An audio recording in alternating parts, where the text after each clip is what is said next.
Stay tuned for the following special presentation from 1220 and 103.7 FM KOFO.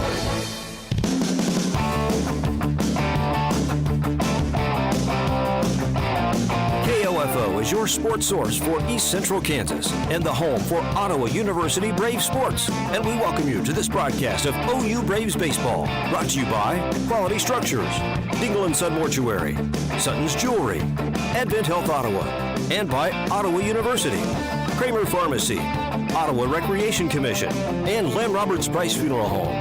OU Braves Baseball on KOFO is also brought to you by Kansas State Bank, Adamson Brothers Heating and Cooling, CarStar, the Ottawa Herald, and Arvest Bank.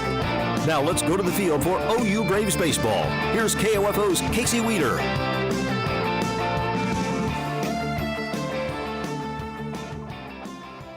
Hello, everyone, and welcome to Alumni Park on the campus of Ottawa University in Ottawa, Kansas, as we get set for KCAC baseball action between the Ottawa University Braves and the St. Mary Spires. I'm Casey Weeder, joined by Matt Kincaid, as Ottawa University coming off a record-setting series against Oklahoma Wesleyan, who was ranked number 7 in the country. A series win, 2-1 over Oklahoma Wesleyan on Saturday and Sunday, and that resulted in Holland Bone being named the KCAC Player of the Week. He hit .667 in 3 games against Oklahoma Wesleyan, scored 2 runs, hit 2 doubles, 2 home runs, drove in 9, has a 133 slugging percentage, walked twice, and a 714 on-base percentage. Ottawa also scoring 10-plus runs in 2 games. That equals the amount of times the Eagles have given up 10 all year. We're going to take our first break. When we come back at starting lineups, you're listening to Ottawa University Braves Baseball on 1220 and 103.7 FM KOFO. 132 conference championships, 146 NAIA scholar teams, 43 NAIA national tournament appearances, and 237 All-Americans. Ottawa University has a long and rich tradition of Braves athletes that continue to compete at the highest level of competition, utilizing state-of-the-art facilities, accomplished coaches, and a spirit that only comes from wearing the black and gold. Push yourself to limits you never imagined as a student athlete at Ottawa University. Visit ottawa.edu/OUKS. Results matter now more than ever, and Local IQ provides uniquely engaging local audiences, industry-leading technology, intelligent creative design, and insights from nationwide businesses. Talk to Stephen Bradley, 785-242-4700, extension 108. Being helpful is what Arvest Bank is all about, and part of being helpful is listening to our customers, which is why Arvest Go, our mobile app, was recently certified by J.D. Power for providing an outstanding mobile banking experience. You can easily pay friends, securely lock and unlock your cards, deposit checks, pay bills, and more. So download Arvest Go today. Arvest Bank, ready to help. Member FDIC. For J.D. Power 2020 certification info, visit jdpower.com/awards. You can get your COVID-19 vaccine now at Kramer Pharmacy, your local Ottawa pharmacy at 134 South Main. Call us today at Kramer Pharmacy, 785-242-2055, or visit KramerRx.com and we'll put you on the waiting list and provide you with more information. Your health is our priority at Kramer Pharmacy. Ottawa University has positioned itself as a distinctive and rapidly expanding institution, known for its innovative educational models, exceptional value, and special ability to prepare diverse student populations for lifetimes of enlightened faith, exemplary service, inspired leadership, and personal significance. With numerous undergraduate and graduate degrees in business, education, arts and sciences, athletics, and more, you'll gain the specific expertise you need for a lifetime of significance and prosperity. Find out more by visiting ottawa.edu/OUKS.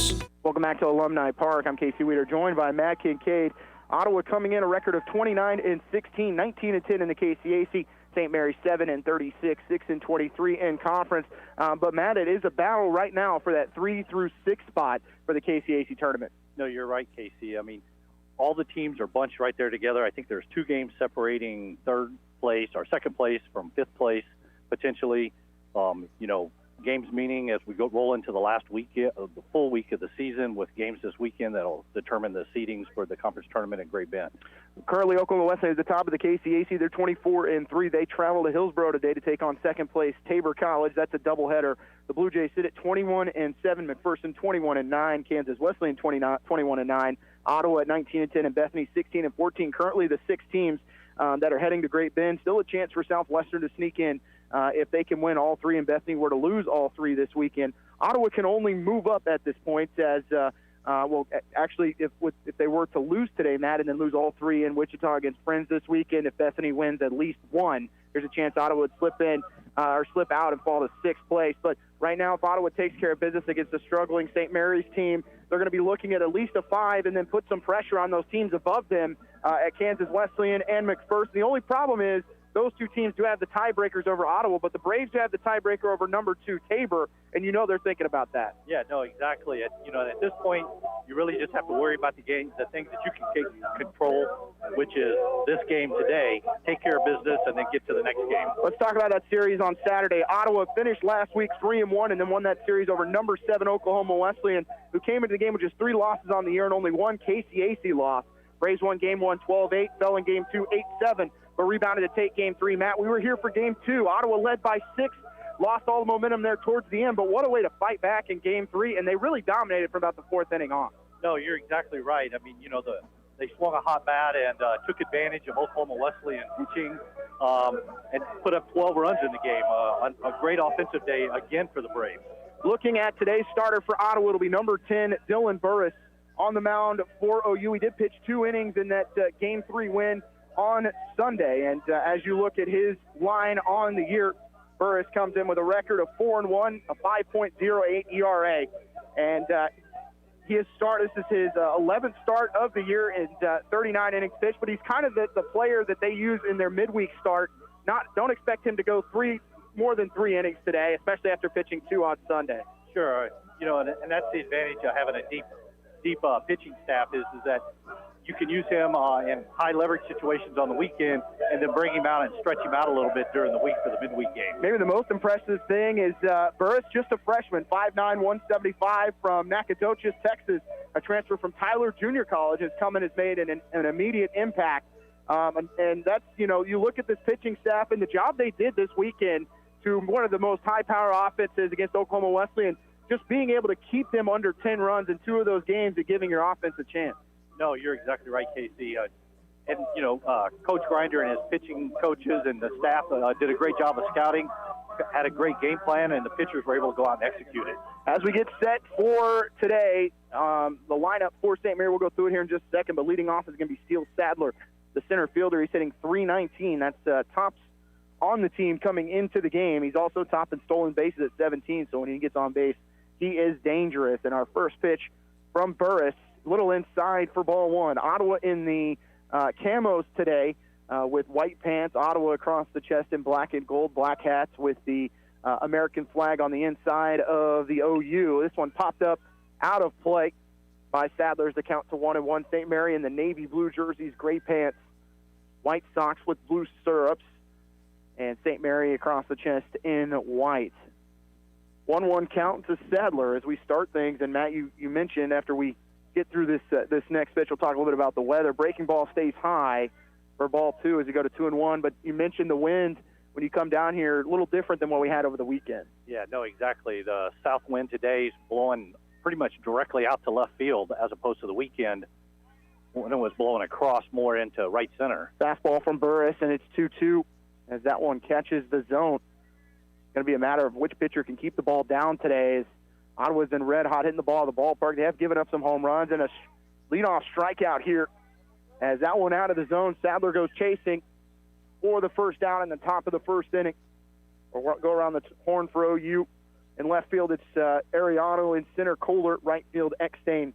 Third base, Bannister. Short, Aguilar. Spradlin at second. Kratzenberg at first. Burris on the mound and Antonetti behind the plate. Same defensive lineup that we've seen from Ottawa from the entire series against Oklahoma Wesleyan. And batting second is going to be Alex Guevara-Moya, and he'll take a breaking ball low for ball 1. Temperature going to be hovering around 80 degrees, could potentially get up to as high as 84. Cloudy, which we will definitely take. Yes. That wind is going to be an issue, and that one going to hit Guevara in the back, and he'll take first base. St. Mary, who is currently on a 5-game losing streak, their matchup over the weekend to Friends, losing all 3, was up in Leavenworth. Then actually played 2 yesterday. Yes.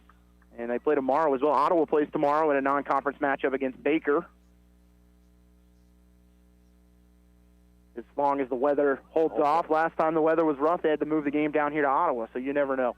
Runner at first, one out, top of the first inning. As we get the three-hitter Daniel Gonzalez and a fastball inside for ball one. Gonzalez with 5 home runs, 38 runs batted in. Also keep you updated today on our softball scores. Ottawa taking on Tabor in Hillsboro. That one's starting at 4 o'clock, a doubleheader. Runner going, and that one inside. This is going to be a tough play at second, and in time, the throw from Antonetti. Applying a nice tag there from Spradlin, but that's 2 outs in the inning. And I thought that Guevara had a good jump there. Yeah, it looked like that he had a good jump but a great throw by Antonetti from behind the plate to cut down the runner. 2-0 count on the three-hitter Daniel Gonzalez, the shortstop. That one high, and it's 3-0.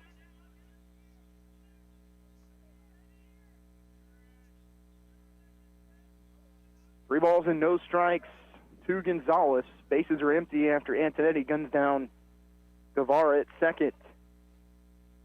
3-0 delivery is in there with a fastball for strike one as we go to 3-1. The third time these teams will play, the final time on the year.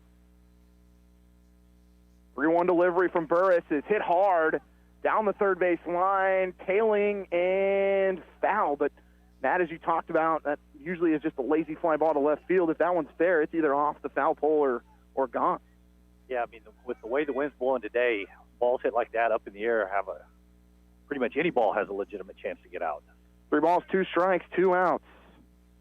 Delivery to Gonzalez, and this one's hit to left field. Ariano going back, and he is going to make the grab in front of the track for the third out.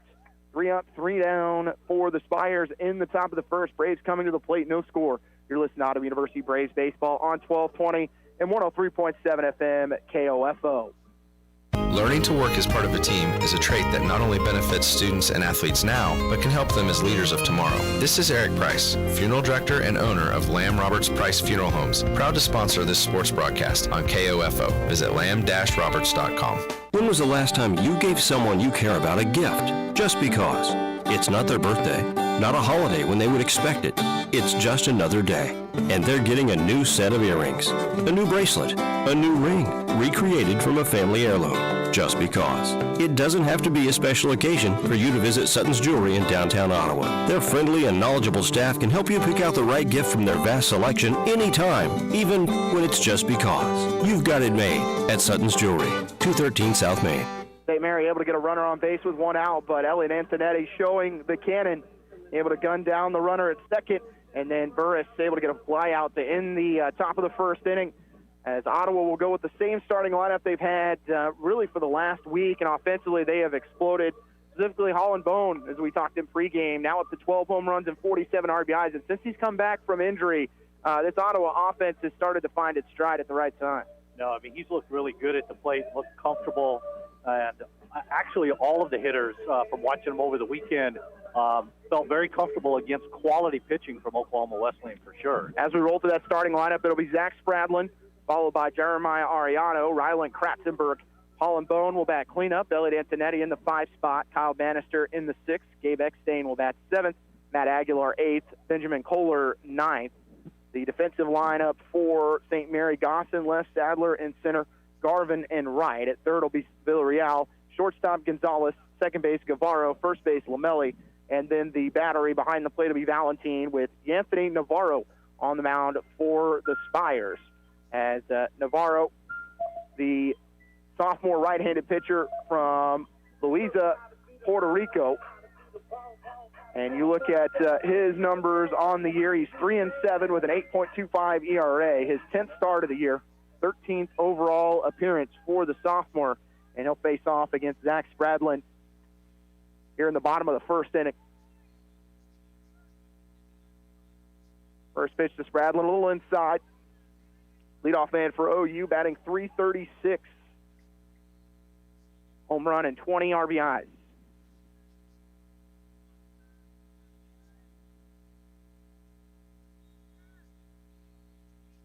.1-0 delivery from Navarro stays high, and it's 2-0.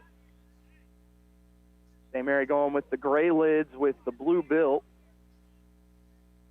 St. Mary's Spire logo in the middle. 2 balls and no strikes to Spradlin. And that'll stay outside, and it's 3-0. Looking at the 3 matchups, or the 2 previous matchups, Ottawa winning back on March 16th, 4-2, and on April 6th, 7-4, up in Leavenworth. As with St. Mary and Avila being closer to the Braves, I like this change the KCAC's made of having some midweek games that count to kind of fill up your schedule a little bit. As a 4-pitch walk to start to Zach Spradlin. No, having taken advantage of having teams that are close geographically and playing some midweek games frees up some flexibility for weekend scheduling early in the year for non-conference stuff, but also helps eliminate travel, for long weekends.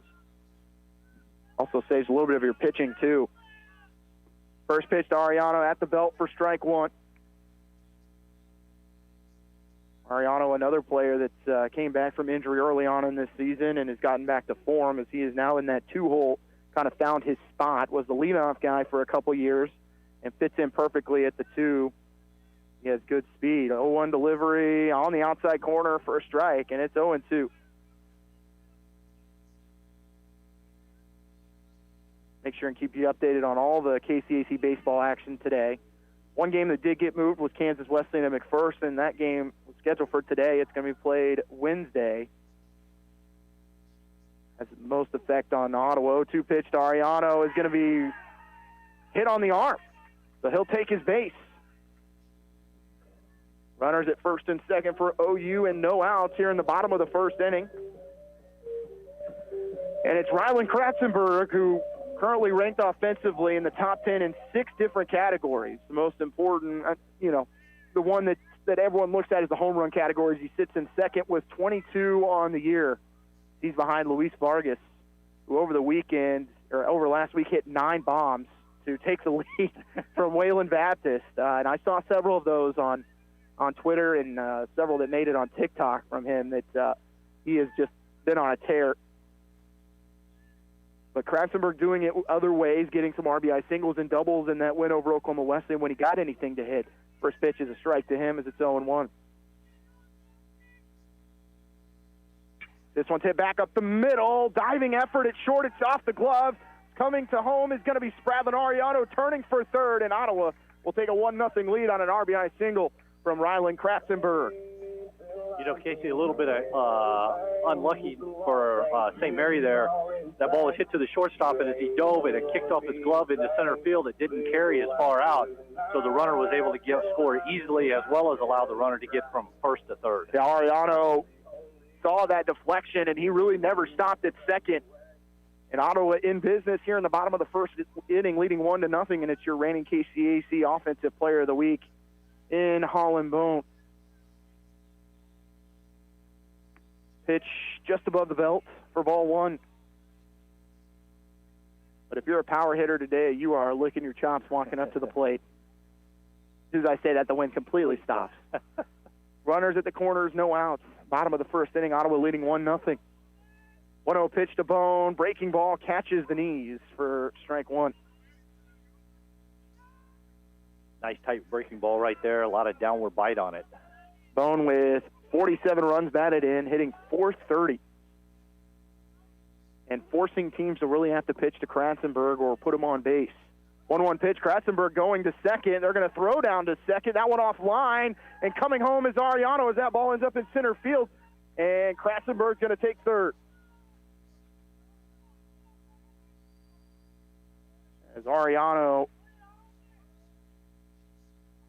scores on the throwing error. That's a great example there of starting your hitter or starting the runner and putting pressure on the defense to execute. That pitch outside, and Bone's going to strike out swinging, went after it. That's the first out in the inning. It's still 2-0 Ottawa. Bring up Elliot Antonetti, who sometimes it feels like he is the emotional leader of this team. We saw Oklahoma Wesleyan throw at him, took one in the back there after hitting a solo home run his next plate appearance, and he continued to try and keep that energy rolling. But when he is swinging the stick well, this team is is just as dangerous as anyone else. No, you're exactly right. And, and every team has one of those guys that's, kind of the emotional cheerleader, whether he's on the field or in the dugout. Ariano hitting .364. 0-1 pitch from Navarro's outside. That one off the glove of the catcher. It's going to get all the way back to the screen, and Kratzenberg will score. And it's 3-0 OU. And the bases are empty. I couldn't tell on that pitch, Casey, if it was just a cross-up, that the catcher was expecting something inside and the pitch was away, or if it was truly just a wild pitch there. I think the setup was inside. It was going to be a tough play for Valentine as it hit off the end of his glove. 1-1 pitch, breaking ball for a strike to Antonetti, and it's 1-2. Elliott with an on-base percentage now up to .432.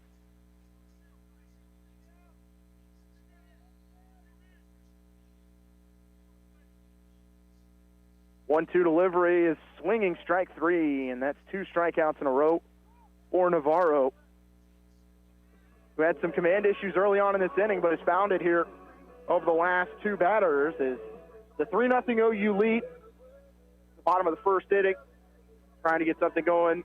Continue this run here in the first will be Kyle Bannister, the third baseman. First pitch to Bannister's outside. That's 1-0. Bannister, the 5'11 senior from C-Tech, Washington. .341 average. Has power, 5 home runs on the year, 19 runs batted in. He's going to hit this one sharply to short, but right at Gonzalez. Takes 2 pro hops to his right and will make the throw, but the Braves score 3 runs in the first inning, and they lead it 3-0 as we go to the second. You're listening to Ottawa University Braves baseball on KLFO.com. No one likes to hurt, so if you do, contact the licensed physical therapist at Advent Health Ottawa. Their physical therapy plans can help you feel good again, in body, mind, and spirit. Visit AdventHealthOttawa.com or call 785-229-8343. At Advent Health Ottawa, nothing is more important than you. Do you know if your AC is ready to beat the heat this summer? You can find out by calling Adamson Brothers today at 785-242-9273. Adamson Brothers, maintaining your comfort since 1983. Ottawa able to take advantage of an error and a wild pitch, and they lead it 3-0. As the Braves able to get a leadoff walk, followed by a hit by pitch, and then also getting an RBI single from Ryland Kratzenberg to continue his impressive offensive year. And then scoring on the wild pitch as Kratzenberg able to come in and give Ottawa that 3-0 lead. And the top of the lineup continuing to show their prowess, as when you can get on a team early on, that just takes so much pressure off your starting pitcher. Yeah, I mean, as long as they can continue to put pressure on St. Mary, it makes them feel like they have to play the perfect game to try to catch up, because I'm sure they're very aware of the scores from the weekend and the fact that Ottawa's been swinging the bats really well. So now, down 3, now you feel like you have to speed yourself up sometimes, and that's going to be, works in the Braves' advantage for sure. Another game we'll keep an eye on, Ottawa University Women's Volleyball at the NAI National Championship. Tough loss this morning in the 8:30 start against number 3 ranked Westmont. They're currently taking on number 14 Grandview. They're leading in set 1 13-10, and in a must-win situation there for Coach Blessington's team. They want to try and make it to pool play, so we'll let you know how that one is going. Everyone listening to that on KLFO. This one hit to right field. It's going to be a tough play for Eckstein. He's running in on it. Has a beat, makes the grab for out number 1 on the flyout from Peyton Garvin, the right fielder. And at first when the ball left the bat, I thought it was going to have a little more carry to it, but it just kind of died as it went out. Well, you see the right fielder, I was taking a look at St. Mary in the last half inning, and you could tell the right fielder not really playing down the line right now. You know the ball's always just going to end up moving a few steps to your left at some point. Breaking ball in front of the plate from Burris to Oscar Orsorio, the designated hitter.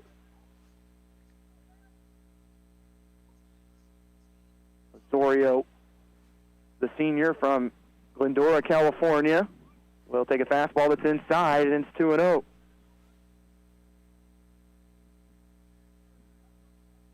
Osorio, .288 average. No home runs, but has driven in 22.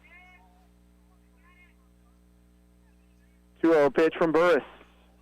In there for a strike with the slider, and it's 2-1.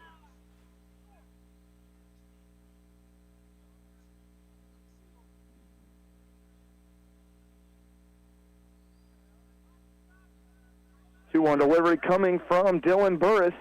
Swinging strike as Osorio out in front of that one, and it's 2-2.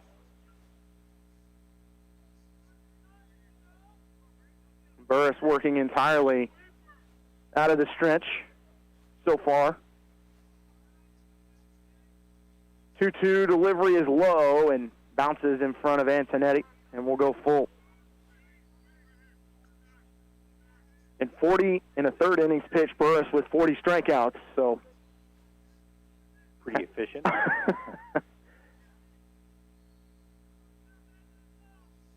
3-2 delivery is going to be high and inside for ball 4 to Osorio, and a leadoff walk for St. Mary.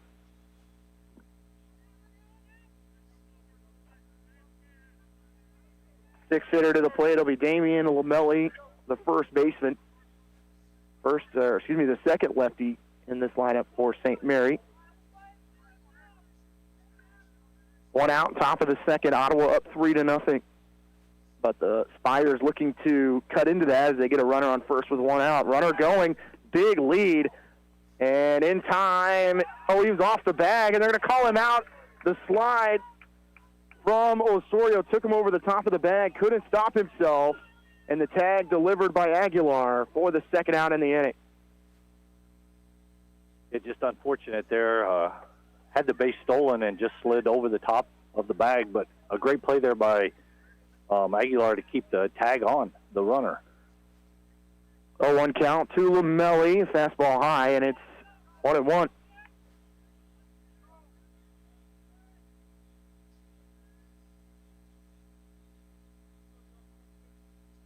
Lomeli has driven in 21, hitting .259, and this one popped foul down the first base line. It is tailing and out of play. And it's 1-2.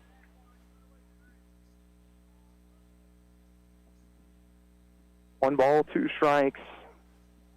Top of the second. Burris looking to work another scoreless inning. 1-2 delivery, fastball hit right back up the middle for St. Mary's first hit of the game. And another runner on, and St. Mary with two runners thrown out trying to steal in the so far in one in each inning, Matt, but they're made it very clear they're looking to challenge Antonetti. Yeah, not a bad if that's your the strategy, and actually both runners, in particular the second runner had the base stolen. So again, St. Mary's showing that they're going to keep pressure on Ottawa to continue to make plays as well. Brings up the seven-hitter Antonio Valentine, the catcher. Home run and 15 RBIs, and he takes breaking ball that just misses for ball 1.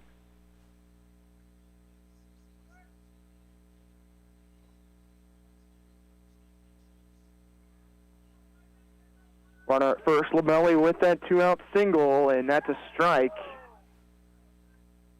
Low in the zone from Burris.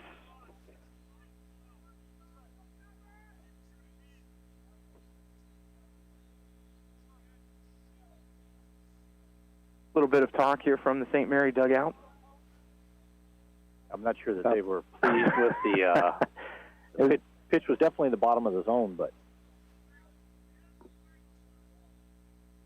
1-1 delivery from Burris outside, but Antonetti slides over and will smother it in the count to 2-1.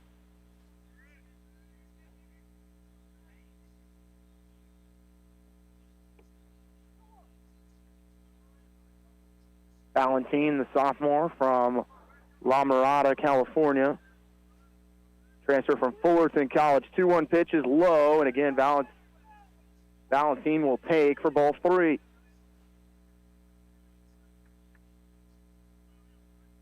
Lomeli with a short lead at first, to put it nicely. Not looking to get too far off the bag. 3 balls and a strike. Runner at first, 2 outs, top of the second. Braves up 3-0. Burris peers over his shoulder, and he'll deliver. This one hit hard to left field, but will tail foul. That's a full count at 3-2. Ball made its way onto the turfed practice field next to the stadium. Don't have to worry about flying softballs or baseballs, entering the other field today with the Braves softball team on the road at Tabor. 3-2 pitch from Burris, runner going, and that one fouled back to the screen.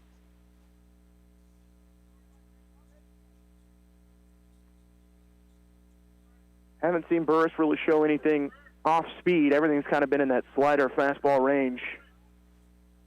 Mixed in maybe one or two curveballs so far, but if he's got that change, it'll be a good time to bring it out.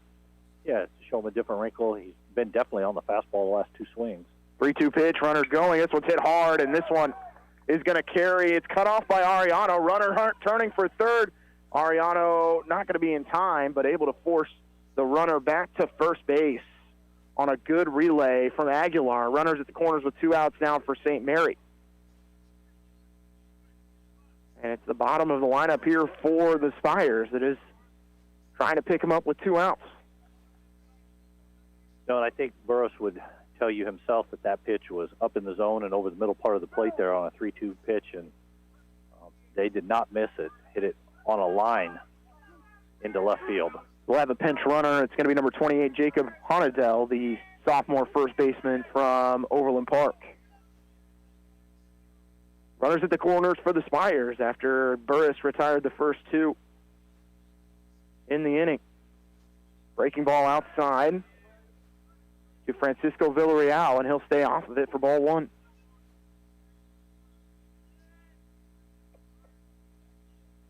And if you take one maybe negative from the weekend, it was Ottawa's ability to, after scoring runs offensively, work a quick inning. Yes.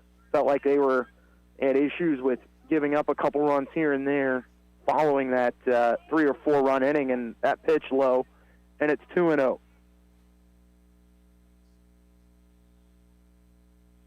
Runners at the corners, 2 outs, 2-0 count to the 8-hitter Francisco Villarreal. We have a little bit of warming up in the Braves bullpen. 2-0 pitch from Burris outside again, and it's 3-0. And that'll bring a mound visit from catcher Elliot Antonetti. Kratzenberg also going to join him. But Burris just not able to find the zone right now and finding himself behind in the count. Well, and like you mentioned too, Casey, Burris did pitch this weekend just a couple days ago.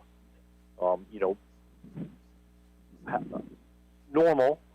Nobody expected him to go out and throw, a complete game today. I'm sure that the Braves pitching staff was hoping to get, maybe 3 innings out of him without having to bring in somebody earlier. I'm sure they've got it mapped out about how they want their pitchers to work today, and you don't want to have to go to the pen earlier than planned because that kind of puts a strain on the rest of your staff. Yeah, and out here would be huge for Ottawa, especially in a 3-0 count. Expect Villarreal is going to take all the way here at 3-0.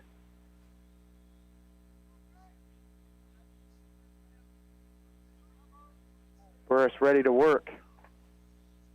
3 balls and no strikes, 2 outs, top of the second inning. Runners at the corners for the Spires. Delivery from Burris in there for a strike with a fastball, and it's 3-1. We would say a good mound visit there. Get the strike. Hasn't had a strikeout in this inning. We'll see if he can get one here. 3-1 delivery from Burris, low for ball 4. And that loads the bases for the Spires and left fielder Jarrett Goss.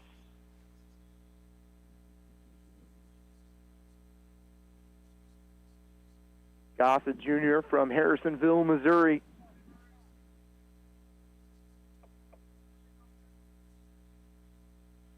Burris has now loaded the bases.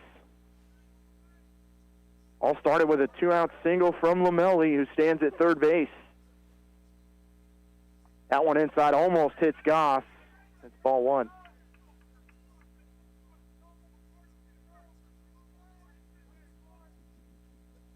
Burris looks a little bit at this point like he's, trying to make minor adjustments. 1-0 delivery, low, and it's going to be called a strike as we go in that lower part of the zone.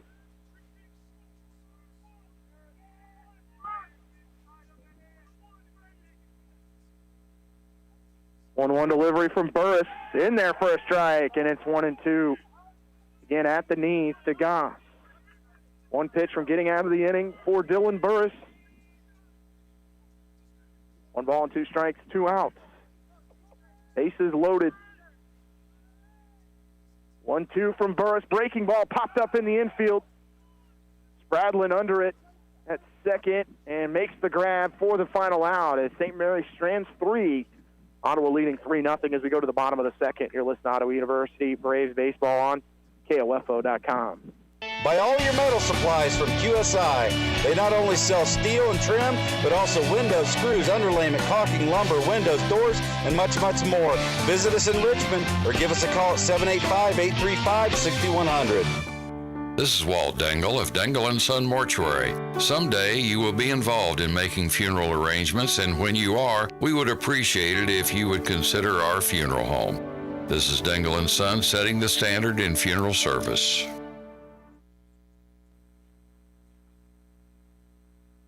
Welcome back to Alumni Park as Dylan Burris works out of a bases-loaded jam, and St. Mary able to get a couple walks there, Matt, and then get a single to give themselves a chance in that inning, but Burris able to make the pitches when he needed to prevent St. Mary getting on the scoreboard. Yeah, I mean, he after the mound visit, I'm sure the coaches just reminded him, take a deep breath, relax.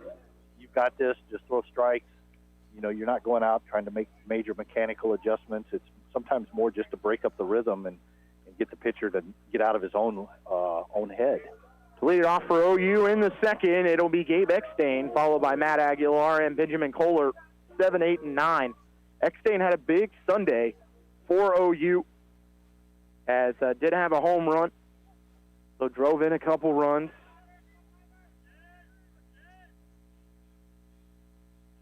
And he takes a fastball from Navarro for strike 1.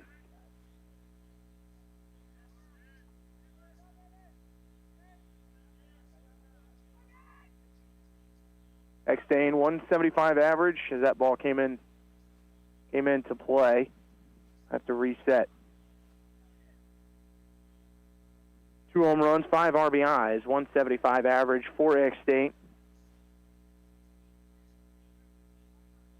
0-1 from Navarro, and that one sprayed foul down the first base line, and he's behind at 0-2. Eckstein, a 6'4 junior from Lamars, Iowa. Recently played at St. Peter University.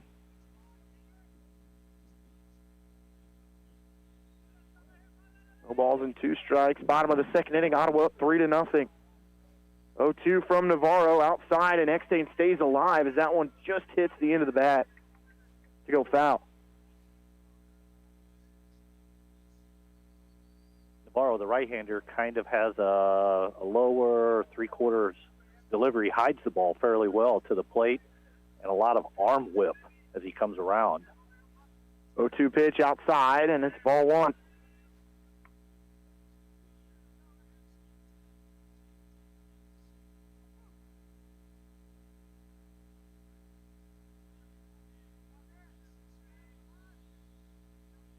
Navarro peering in as he gets the sign from Valentine. 1-2 pitch from Navarro inside, a breaking ball that will strike out Eckstein, and that's 3 straight strikeouts for Navarro. After an interesting first inning for him, started with a 4-pitch walk, hit by pitch, an RBI single, and a wild pitch and a throwing error to second that made it 3-0. It's been pretty dominant from him since. Yeah, no, he's really settled down on the mound.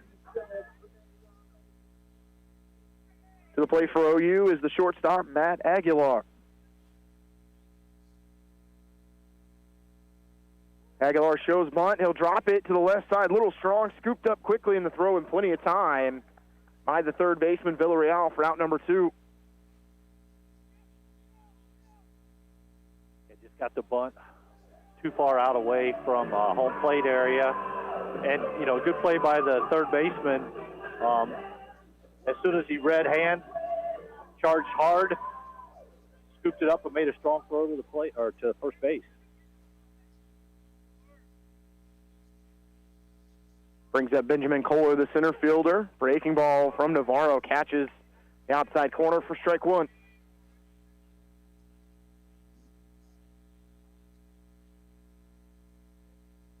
Kohler hitting .285, has driven in 17 and has one long ball in the year. Another breaking ball in the outside corner, and Navarro is just living there right now with that slider. Yeah, he's really working the Brave hitters with breaking balls right now for sure. 0-2 count, 2 outs. Delivery to Kohler is outside as that one bounces in front of the plate, and the count to 1-2.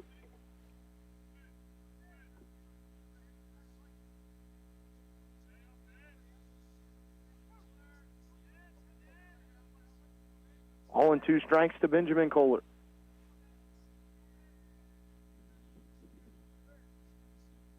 One-two pitch, chopped foul towards the Ottawa dugout.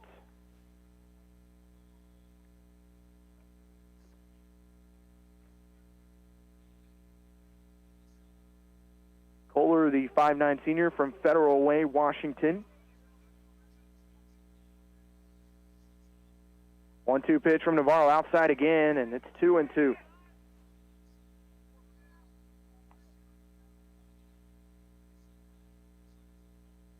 Looks like that pitch just stuck in his hand a little longer than he wanted to. 2-2 count, 2 outs. Kohler at the plate for the Braves. Delivery from Navarro, it almost hits him. It's ball 3 as it's inside. Saw Ottawa's small ball come into play quite a bit in Game 2 on Saturday. It frustrated Oklahoma Wesleyan, laying down some good bunts and some infield soft hit singles. 3-2 deliveries outside for ball 4, and Kohler's earned a 2-out walk. Nice at bat there. Just be patient. Stay within yourself.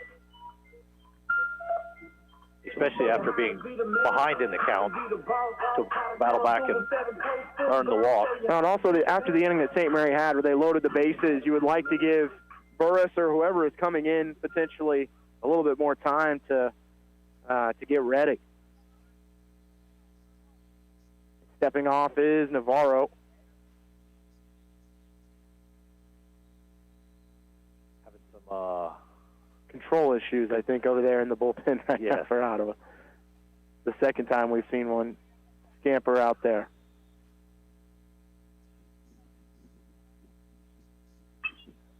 Foul down the first base line by Spradlin as it gets out of play. Guess if you're going to throw wild pitches, better to do it in the bullpen than in the game. That's say more on the person that's backing up, I guess. Yes. I believe that is the ace of the Ottawa staff, Stephen Norrell, that's down there. Paying attention to the game, I guess, more so protecting his bullpen catcher. Yes. 0-1 pitch. Nice job by Valentine to frame it. That ball looked like it was high. Valentine able to move it down just a little bit, and it counted 0-2.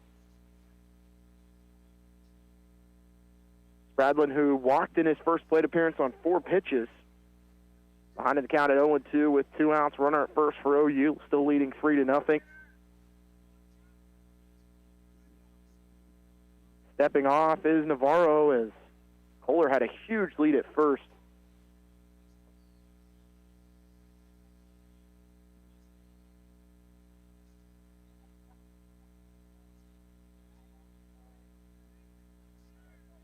Navarro again with a long stare over to first. Kohler with a good lead. 0-2 pitch. Kohler going, chop towards third. This is going to be a tough play for the third baseman. It's going to be close at first, but he gets him on the throw from Villarreal as he's able to get Spradlin at first. No runs, no hits, 1 left on base for Ottawa as we go to the top of the third. Braves 3, Spires nothing. You listen to Ottawa University Braves baseball on KOFO.com. 132 conference championships, 146 NAIA scholar teams, 43 NAIA national tournament appearances, and 237 All-Americans. Ottawa University has a long and rich tradition of Braves athletes that continue to compete at the highest level of competition, utilizing state-of-the-art facilities, accomplished coaches, and a spirit that only comes from wearing the black and gold. Push yourself to limits you never imagined as a student athlete at Ottawa University. Visit ottawa.edu/OUKS. And we're back here at Alumni Park as there is a pitching change. We'll try and get that to you here in just a second as Dylan Burris' day is done. Burris finishing 2 innings pitched, 2 hits, 2 walks, a strikeout in 39 pitches. And I believe that's the winner from yesterday's game, is it, Matt? Is that correct? Jeremy Husband? I believe it is. Okay. Hard to tell with these camo uniforms sometimes. Husband, the lefty. It is going to be pitcher by committee today, it looks like, for Gabe Grinder. Husband, a 3.31 ERA, 15th appearance. He is 3-0 on the year, including a win on Sunday. He's gone 16 1/3, 12 hits, 6 earned, 15 walks, 21 strikeouts, and it's just an average of 200 on the year. Giving up again.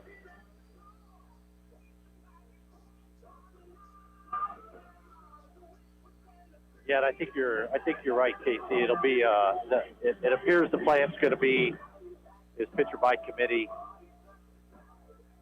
Probably use this as midweek bullpens for the pitchers. Give them a chance to work out. It also allows, Burris saw the lineup all the way through once. Now you change it up. Exactly. And as we take it back to the top of the St. Mary lineup, it'll be Steele Sadler, the center fielder who started off with a strikeout swinging in the first inning. St. Mary loaded the bases in the second, but left all 3 stranded after an infield pop-up ended the inning.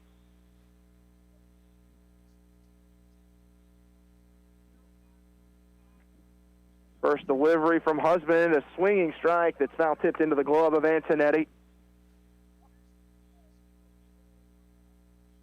Husband, a 5'11" junior from Kingwood, Texas. 0-1 pitch from Husband, a changeup that just misses. And they checked the swing anyways, did not go around. A tough one to lay off if you're Sadler. Go ahead. Sadler hitting a 317 on the year. That is tops on this team. 1-1 delivery is in there for the fastball for a strike. I was going to ask you, since you're the resident expert from Texas, Kingwood would be Houston area, suburb, yes. I can always count on Casey to know most of his Texas. Kingwood, Atascocita, all that area, Woodlands. 2-2 count as that fastball stays high to Sadler. I learn something new every time I work with you. 2-2 delivery from Husband. Swinging strike 3 from Sadler, and that's out number 1 in the top of the third.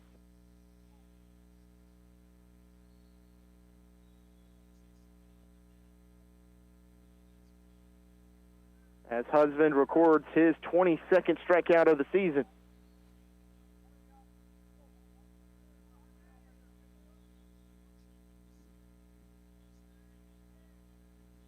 Two-hitter Alex Guevara hit by a pitch in the first inning, but then was thrown out at second base by Antonetti trying to steal. A first pitch fastball low in the zone for strike 1.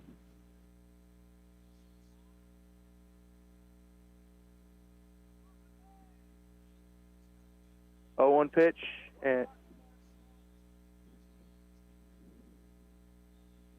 Guevara got out of the batter's box. Looked like he got something in his eye, able to call time just in time. I wonder if it was maybe some rubber pellets or... The wind really whipping right now.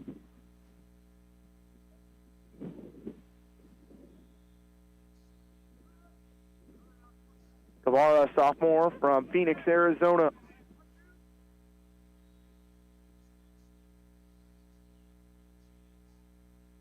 1-1 delivery from Husband. Swinging strike from Guevara. And it's 1-2. Quick update, Casey. I'm not sure that Oklahoma Wesleyan was thrilled with their performance here and decided to take it out on Tabor. How bad is it right now? It's game one was. Go ahead. That's Husband able to ring up Guevara on the breaking ball for strike 3. Second strikeout for Jeremy Husband. And there's 2 outs here in the third. The Oklahoma Wesleyan 21, Tabor 5. And that one in Hillsboro, too. They don't lose there very often. Ottawa did take 2 out of 3. We're down in game 1 against Tabor 8-1. Came back and won that game. Husband's slider stays outside for ball 1 as he faces Daniel Gonzalez.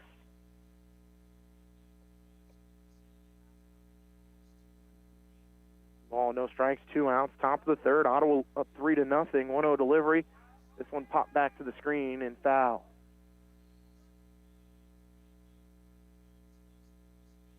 Gonzalez with a fly ball to left field. His first play appearance. And Ariano had to go back to the track and make the grab.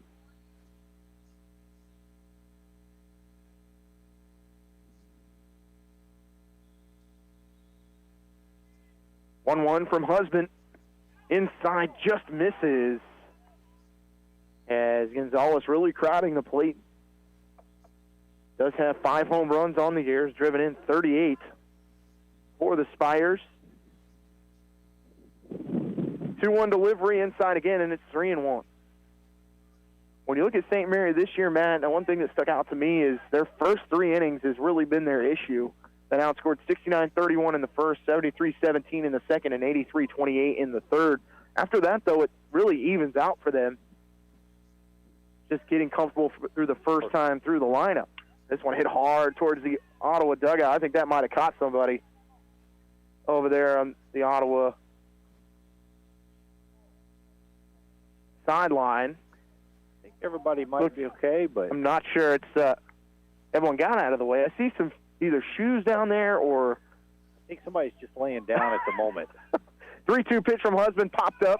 It's going to be a tough play for the second baseman. Spradlin running out on in the Bermuda Triangle over his shoulder. Makes the running grab. What an effort by Zach Spradlin as we talk about that Bermuda Triangle. Sometimes it just gets lost there, and 3 up, 3 down for Husband in the third. No runs, no hits. Nothing left on base for the Spires. We go to the bottom of the third. Braves up 3-0. You're listening to Ottawa Braves Baseball on KOFO.com. Oh, deer. They're everywhere, including the road you're on right now. If an accident with a deer happens, call CarStar. We'll arrange a tow, contact your insurance, and start the repairs with iCar Gold Class service. Relax. We'll take it from here. CarStar, 242-8916. Have you heard the news? The ORC is now offering Zumba on Monday nights. Zumba will give you a total workout combining all elements of fitness, cardio, muscle conditioning, balance, and flexibility. We are accepting in-person and online registrations, so get signed up today. Ottawa Recreation Commission, bringing recreation to life. Back here at Alumni Park as we start to feel a few raindrops here, Matt. Hopefully that subsides here quickly as the Braves lead 3-0 coming to the plate in the bottom of the third. And Navarro has started to find it a little bit here, Matt. After struggling through the first 4 hitters, he has pitched perfect. Yeah, he's done well. I mean, he's made the adjustment. The thing that sticks out the most during that time is that he's really gone to what we would say pitching backwards, starting hitters off with more breaking balls, attacking with more breaking balls, and using the fastball kind of as a setup pitch for the breaking pitch, as opposed to normal, which is you work off the fastball. It'll be Ariano to lead it off, which Navarro has really been able to work the slider on the outer part of the plate to righties. Is Ariano, who was hit by a pitch in the first inning. We'll see if Navarro leaves one out over the plate for Jeremiah to drive. First pitch to him, off the end of the bat, and goes back to the screen.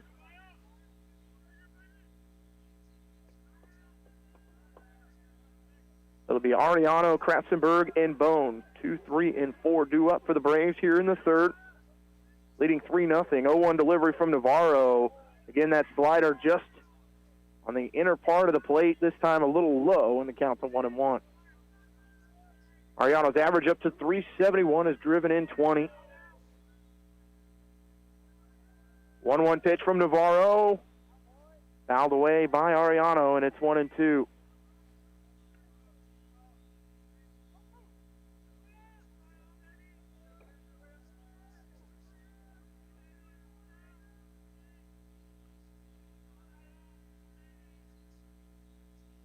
One-two pitch, again fouled away by Ariano.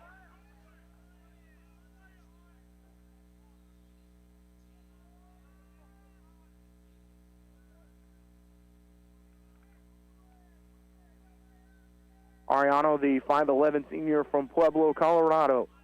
1-2 pitch from Navarro, breaking ball that Ariano fights away. And we'll do it again. Couple quick softball scores, Casey. Oklahoma Wesleyan hosting McPherson, and McPherson won that game 8-1. And Avila at St. Mary tied 1-1 in the 7th. And Southwestern at Friends, it's 3-1 in the 3rd. Friends. Fastball high from Navarro, and it's 2-2. Braves baseball will be down in Wichita on Friday and Saturday. Play one on Friday, the doubleheader on Saturday. 2-2 pitch to Ariano, high again, and it's 3-2 as he's battled back from 0-2, Matt. Yeah, good at bat there, grinding out, fouled off some close pitches. He's been able to work it full. 3-2 pitch to Ariano, outside for ball 4, and he earns a leadoff walk. Yeah, nice at bat there. Made Navarro throw several pitches, worked the count.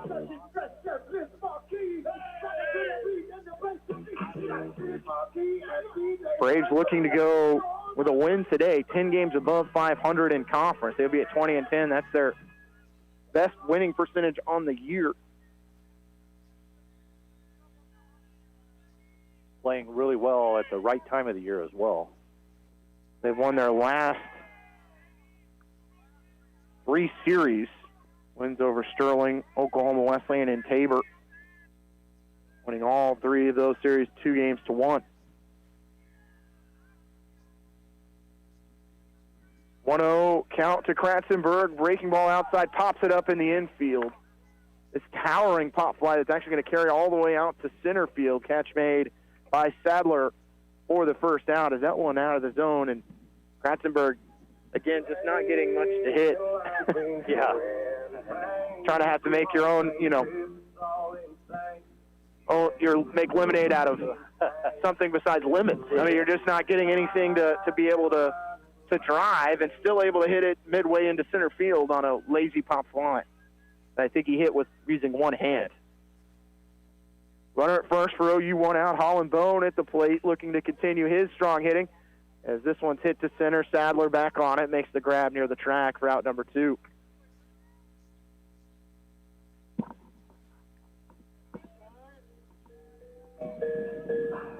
As Elliot Antonetti trying to keep it going for Ottawa. The runner at first and 2 outs.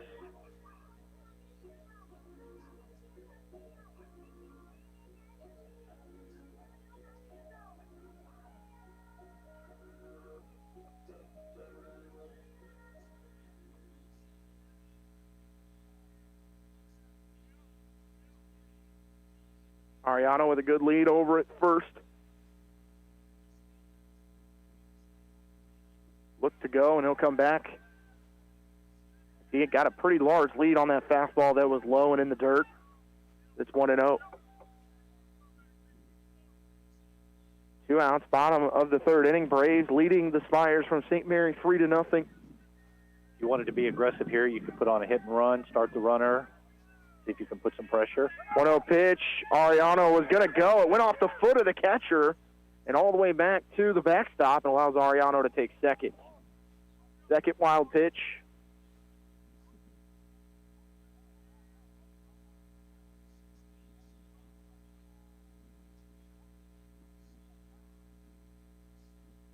Valentine pleading his case that it went off the bat of Antonetti. I thought it hit the plate from here. It didn't make the sound that it went off a bat of any kind. No, not at all. I mean, he checked his swing, and the bat was in the area, but I think it hit the front of the plate. 2 balls and no strikes. Ariano at second. Delivery from Navarro, outside corner, misses, and it's 3-0.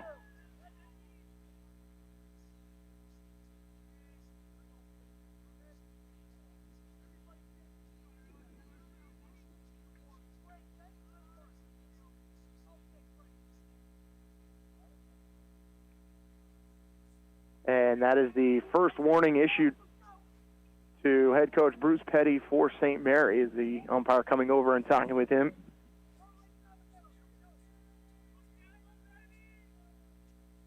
Three balls and no strikes, 2 outs. Bottom of the third inning. Ottawa up 3-0, have a runner at second. And Jeremiah Ariano was able to earn a leadoff walk.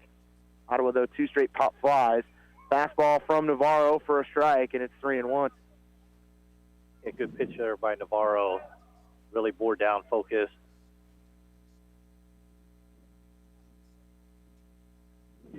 Three balls and a strike. Delivered to Antonetti, and this one's popped up just over the screen. And it'll be 3-2 as it goes foul.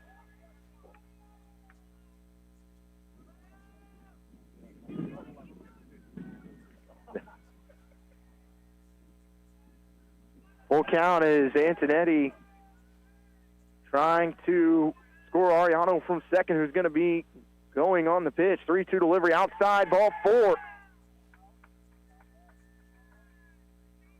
And runners at first and second for OU with 2 outs. Pinch runner coming in for Antonetti. The Alec Almeida, 5'10" freshman from Rogers, Arkansas.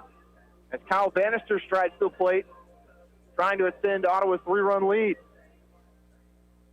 A good chance right here, Casey, with 2 outs. You always like to get runs home with 2 outs. Bannister, the 5'11" senior.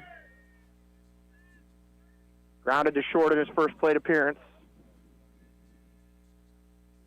This one shot to right field, still going back to the track, but caught on the run by Garvin for out number 3. No runs, no hits. 2 left on base for OU, 3-0. We go to the 4th inning. Listening to Ottawa Braves baseball on KOFO.com. Ottawa University has positioned itself as a distinctive and rapidly expanding institution, known for its innovative educational models, exceptional value, and special ability to prepare diverse student populations for lifetimes of enlightened faith, exemplary service, inspired leadership, and personal significance. With numerous undergraduate and graduate degrees in business, education, arts and sciences, athletics, and more, you'll gain the specific expertise you need for a lifetime of significance and prosperity. Find out more by visiting ottawa.edu/OUKS.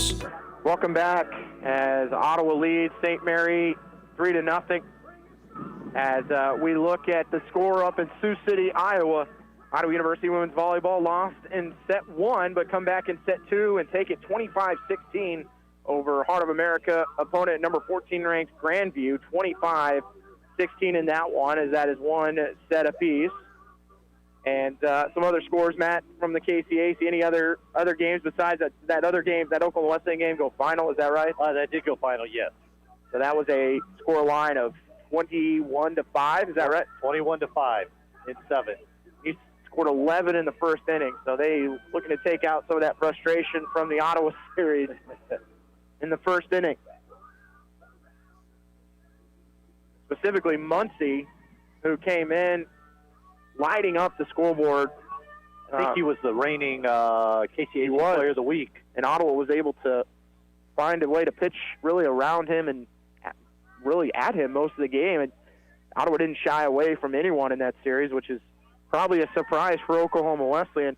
Jeremy Husband, who struck out 2 in his first inning, back out on the mound for OU. He'll face Garvin, Osorio, and Lomeli. 4, 5, and 6. Garvin flied out to right in the second. 0-1 delivery, another breaking ball that Garvin way out in front for strike 2. It looked like he was reading fastball out of the hand and got curveball.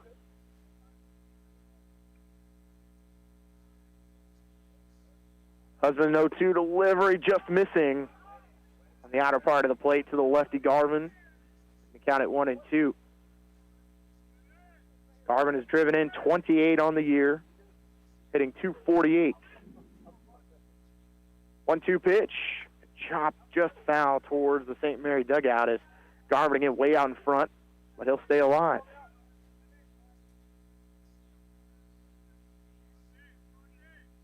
Pretty good crowd here today for a midweek game.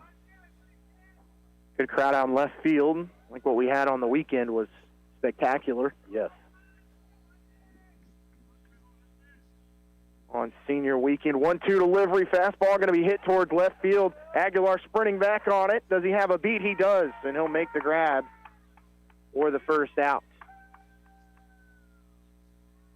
Athletic plays from Ottawa's middle infield on their last 2 outs. Spradlin had the one over his shoulder where he ended up almost in center field. And that time Aguilar all the way into left field makes the catch. Yeah, that was a tougher play than it might have looked with the wind blowing out to left. The ball just kept going away from the shortstop who was running with his back to the infield to make the catch.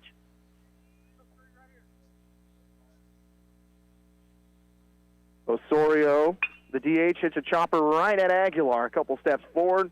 Hard throw in time as Kratzenberg had to go low to get it. 2 down in the inning.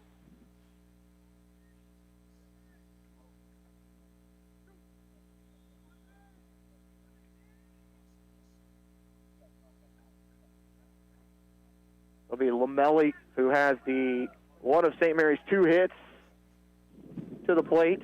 Had a single, got all the way to third for being left stranded. Part of that bases loaded opportunity for the Spires in the second.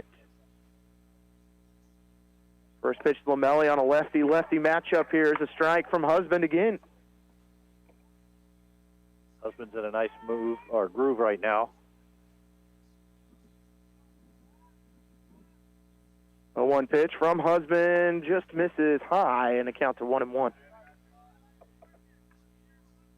Now that I look at the schedule, Matt, I don't see that Baker game listed, so I wonder. I saw that online. Baker has it on their schedule, so I'll be interested to see if that game actually happens tomorrow. But as of right now, Ottawa heading to Friends on Friday. This one chopped to second. This will be a tough play backhand by Spradlin. He'll throw it. He's not going to be in time as he pulled Kratzenberg off the bag, and we'll wait to see how that one scored. It was going to be a tough play anyways for Spradlin running towards second base. I don't know, Matt, what are your thoughts on that? I'm guessing it's probably scored a hit. Second baseman's having to come in, make the play on the backhand, and then turn his body and throw. Because he fielded it in front of the baseline, so he had to turn and almost throw back toward the outfield for it. Runner on first for St. Mary with 2 outs. This is where they were able to load the bases with 2 outs in the second inning. Trying to get a 2-out rally going. It's going to be the catcher, Antonio Valentine. 1-0 pitch from Husband outside, and it's 2-0. They did score that a base hit. It is scored a base hit. So Lomeli with 2 hits in his 2 plate appearances for St. Mary.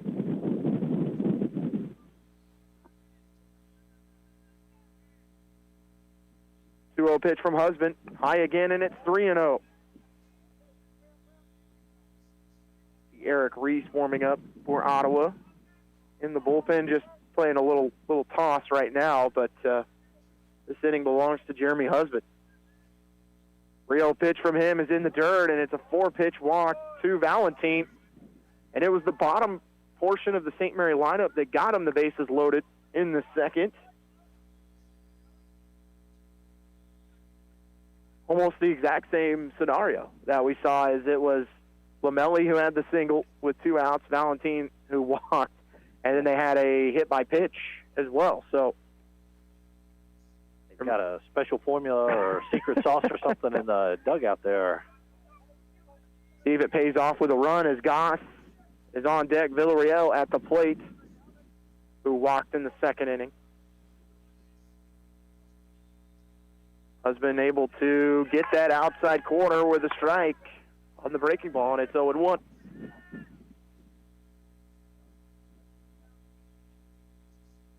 Starting to feel a little bit more like baseball weather, Matt. Not wearing 4 layers today.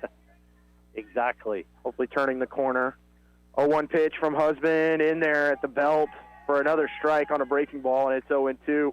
One pitch away from getting out of this first and second base jam.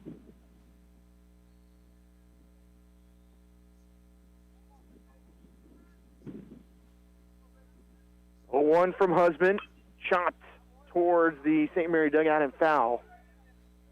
As Villarreal just trying to stay alive. Sometimes baseball in the Midwest early in the season is not particularly enjoyable. It separates the fans from the true fans, I should say, from the bandwagon guys. 0-2 delivery, hit off the batter in the, I thought he was out of the batter's box, or say he was still in. The count remained at 0-2.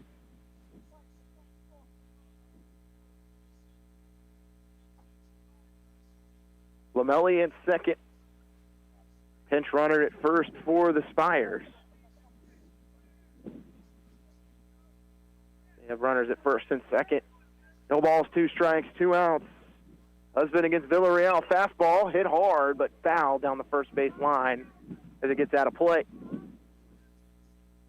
Villarreal hitting .321, no home runs, but has driven in 15.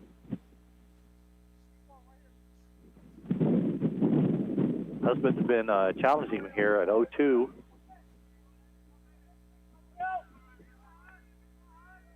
Fooled him on a couple sliders here on this at bat. See if he goes back to it. 0-2 from Husband, a fastball high and out of the zone, and it's 1-2.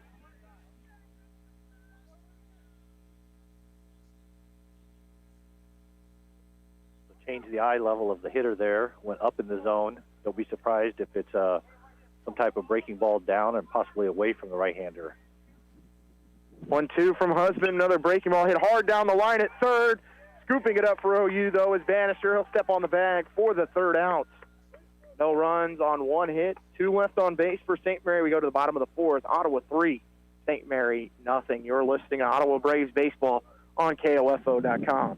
Are you looking for a job in an energetic and rewarding industry that allows your personality and communication skills to come through? If so, we'd like to hear from you. KOFO is now hiring a part-time on-air personality to assist in writing and reporting news and information. Computer skills, your own transportation, and a reliable work ethic are a must. No experience necessary. We'll train the right person. If you're interested about working in the exciting radio industry, email us at KOFO@KOFO.com. No phone calls, please. KOFO is an equal opportunity employer.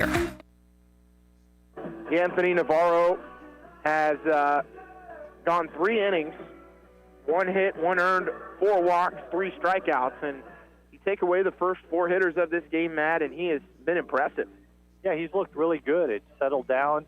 You know, he got himself in trouble with a couple base runners, and then, you know, the defense didn't pick him up behind it, but, you know, has battled back and pitched well, kept the Ottawa hitters off balance. And really, there haven't been many hard-hit balls.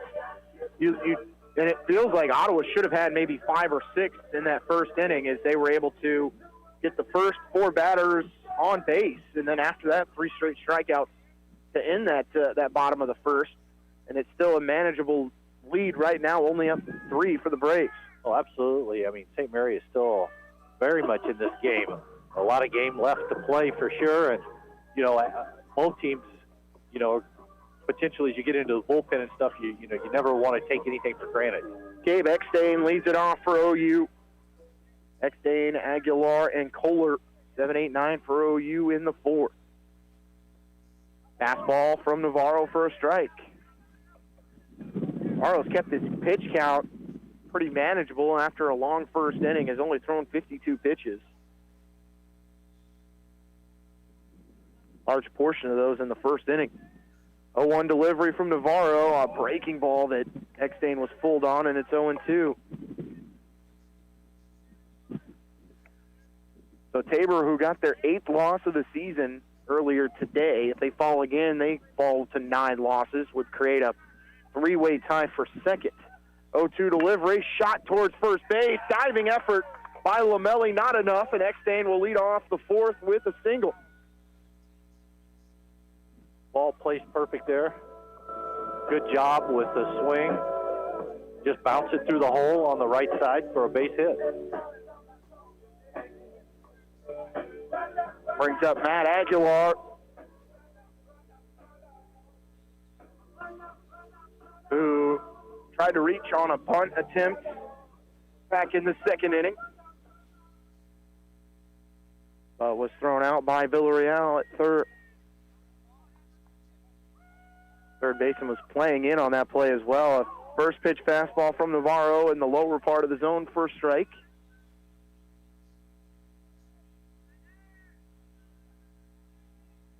No outs, bottom of the fourth. Ottawa leading St. Mary 3-0, and they're at the plate now with a runner at first and no outs.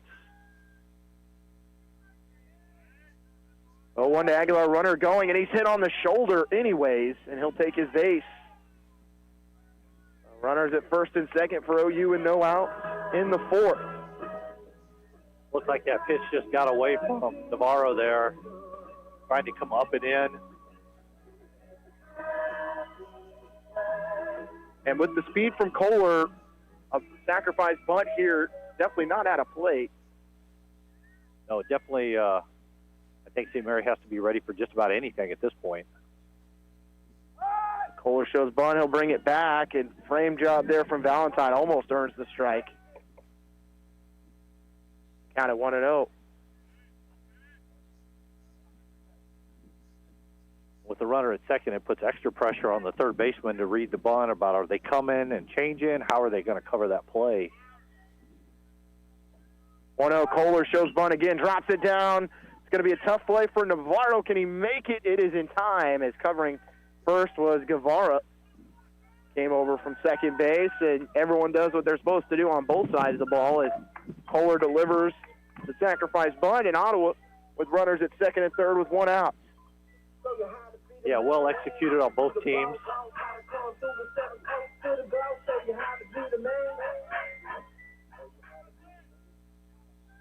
Eckstein at third, Aguilar at second.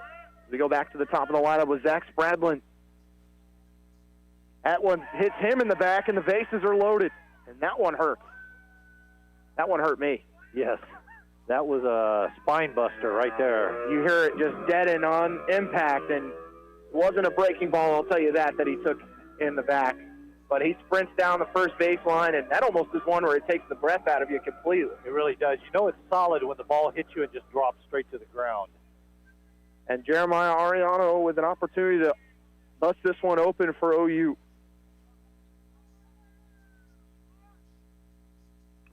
He fouls this one into the chest protector of the catcher, Valentine.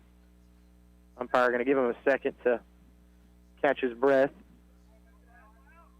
Ariano hit by a pitch in the first, walked in the third after being down 0-2. Ottawa looking to try and extend this lead out a little bit, make it a little more comfortable. 0-1 delivery to Ariano. He hits this one to center field. Good beat on it as Sadler. He'll make the grab. Eckstein going to tag up from third. Aguilar tags up from second, and that is a sacrifice fly for Jeremiah Ariano, and Ottawa leads 4-0. Yeah, good piece of hitting there. Get the ball, drive it to the deep part of the park. And smart base running there as well to tag up at second and advance because the ball was taking the center fielder away from the play there. Kratzenberg hasn't seen much to hit. He popped up in his second plate appearance. Runner going to second. Good throw, not in time, and it's a stolen base for Benjamin Kohler. Runners at second and third for OU, and Kratzenberg behind in the count at 0-1. Who singled up the middle, had an RBI single in the first, fly to center in the third. First pitch, a breaking ball outside corner. 0-1 from Navarro is outside again, and it's 1-1.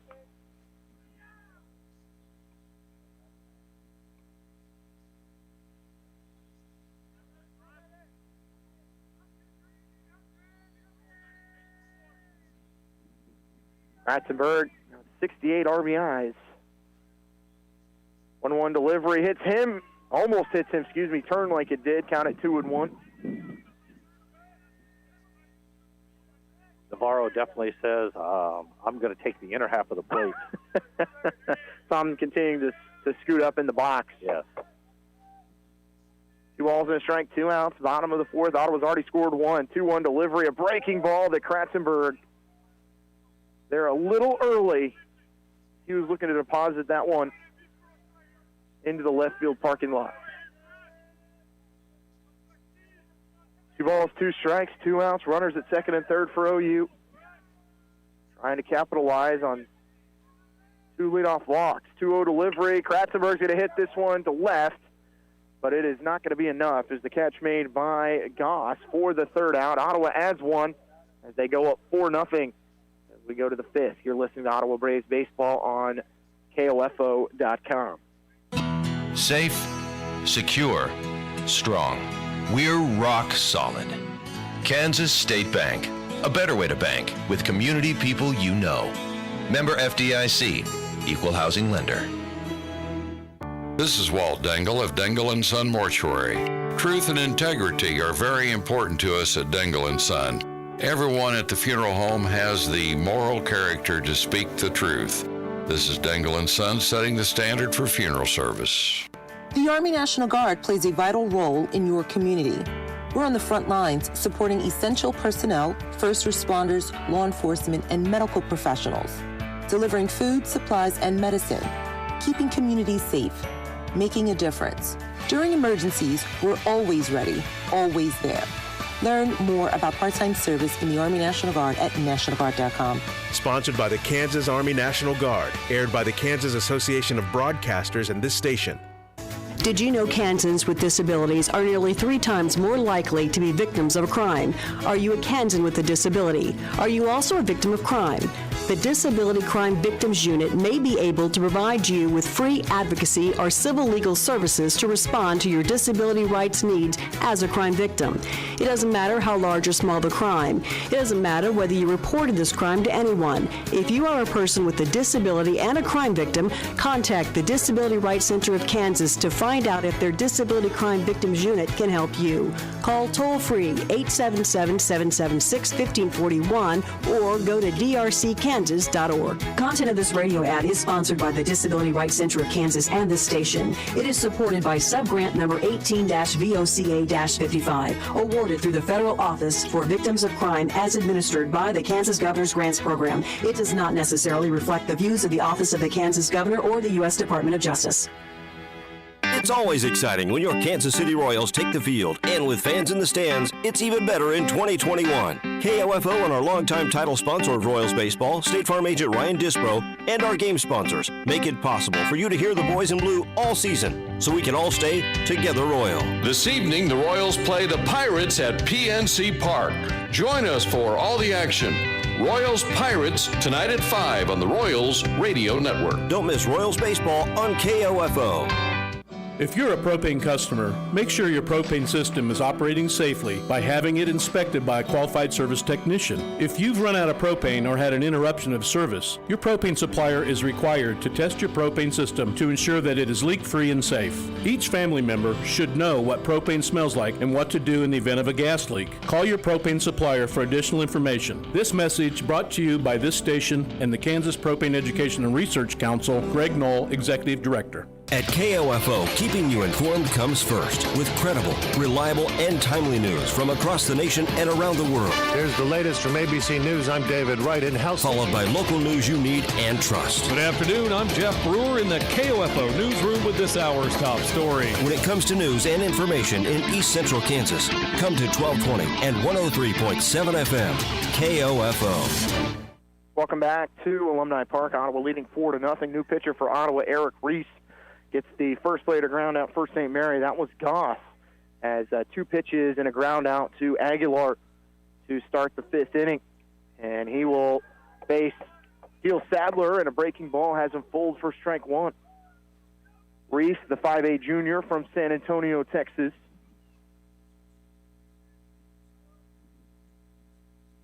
And another breaking ball that Sadler way out in front, and it's 0-2. And Reese doesn't mess around out there. He likes to work quick. No, I like that. Definitely like that. 0-2 delivery. This one in the dirt, and Sadler will lay off. It's 1-2. I think sometimes when pitchers work quickly like that, it keeps your defense on their toes. It keeps your defense is more engaged in the game. They don't go to sleep, and most of the time they feel better behind you. 1-2 pitch from Reese. Just an effort to put it in contact. Goes right to Bannister. And a grab by Kratzenberg. Had to go low to get it, but there's 2 out in the inning. So far, a pitcher's duel. As Ottawa pitcher by committee so far given up 3 hits. And Navarro on that side, just 2 hits given up. But the 1 error against St. Mary has really cost them, along with the wild pitch. It really should be a 2-0 game, not a 4-0 game, but Ottawa will definitely take it. Brings up the 2-hitter, Guevara. Breaking ball from Reese, just missing inside for ball 1. Reese on the year, 4.97 ERA, has gone 20 2/3 innings, 18 strikeouts. 1-0 delivery. Breaking ball out of the zone that Guevara tried to go and get, and way out in front again for strike 1. Just tailing away from these righty hitters. Yeah, starts in the middle of the plate and ends up well outside. 1-1 pitch low, and it's 2-1. And so far Ottawa has gone pitching-wise. They've gone right-hander, left-hander, now back to a right-hander. Army pitching. Left, right. Well, I guess it'd be left-right, so. But close.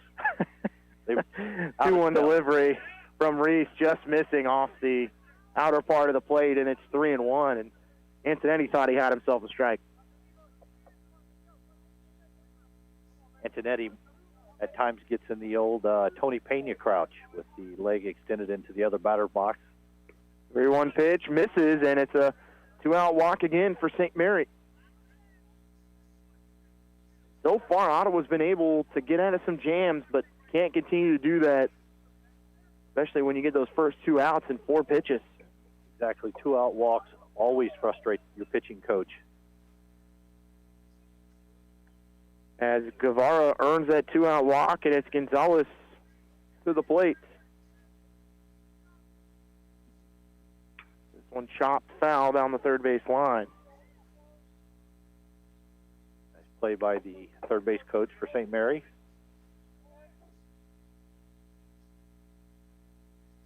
Barehands it, checks it to make sure the baseball's still okay.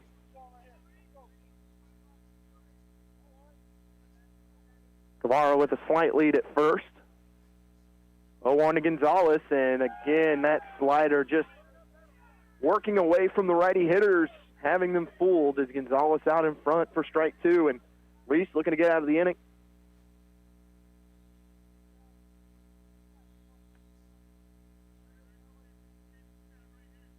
Oh, 0-2 pitch from Reese, chopped foul as Gonzalez stays alive.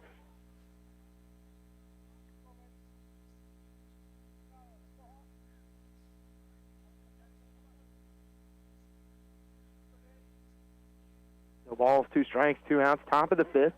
Ottawa leading St. Mary 4-0. Runner at first. 0-2 delivery. This one hit to center. Back on it, still going back, making the grab near the track is Kohler for the 3rd out. 3 up, 3 down for the Spires in the 5th. Ottawa up 4-0. You're listening to Ottawa Braves Baseball on KOFO.com. You can get your COVID-19 vaccine now at Kramer Pharmacy, your local Ottawa pharmacy at 134 South Main. Call us today at Kramer Pharmacy, 785-242-2055, or visit KramerRx.com and we'll put you on the waiting list and provide you with more information. Your health is our priority at Kramer Pharmacy. When it comes to your home, quality matters. And when quality matters, choose the best. Adamson Brothers Heating and Cooling. Call today to have your air conditioner serviced. 785-242-9273. Adamson Brothers, maintaining your comfort since 1983. Ottawa able to tack one on in the 4th inning. They're up 4-0. Ottawa's pitchers by committee have gone 5 innings, given up 3 hits, 4 walks and 3 strikeouts and 90 total pitches. And St. Mary's put the ball in play, but really just one well-hit ball through 5 for them. No, I mean, the Ottawa hitters have not – I mean, they put the ball in play, but nothing's been really hard hit all day. And if it wasn't for the first inning where St. Mary has an error, and actually St. Mary had a couple guys thrown out stealing bases, the game could be a lot closer in the score. Holland Bone leads it off for OU. He is 0 for 2. Struck out swinging in the first, slide to center in the third.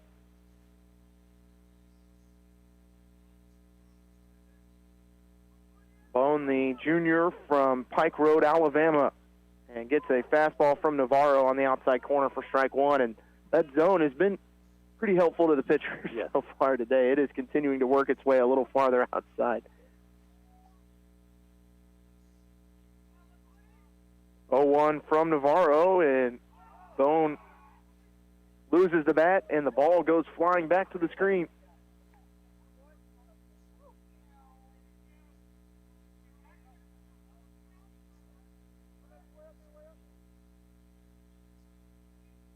People in the dugout ask him if they need some pine tar.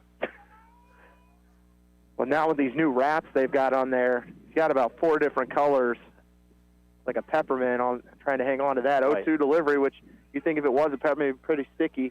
They're going to check swing and appeal down to first. Umpire says he didn't go around the count at 1-2. Bottom of the 5th, Ottawa leading St. Mary 4-0. Final meeting of the year between these two. Ottawa won the first 2. 1-2 from Navarro, outside again, and it's 2-2.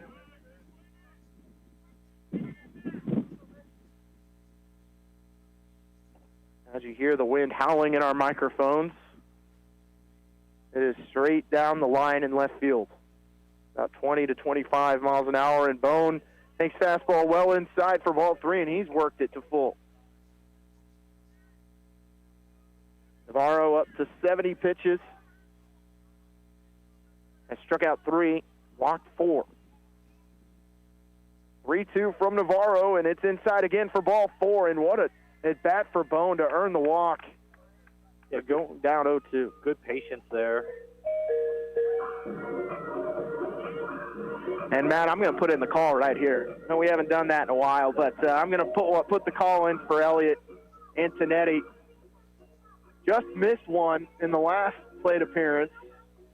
I'm feeling pretty good about my chances here. Struck out swinging in the first, walked in the third, but it just kind of has the feel like Ottawa's due for one here, especially after the weekend. Said he's going to get a single right back up the middle on the first pitch, which probably about the second best thing you could ask for, I guess. I was going to say, you didn't specify, really. You just said you were calling. Okay. So call for a hit. Okay, well, I'll call for a hit, not for a home run. As Antonetti jumped all over that first pitch fastball, and Ottawa trying to get something going again. That 4-run lead. Ottawa not happy with that. Want to try and extend it here up 4-0. And Kyle Bannister to the plate.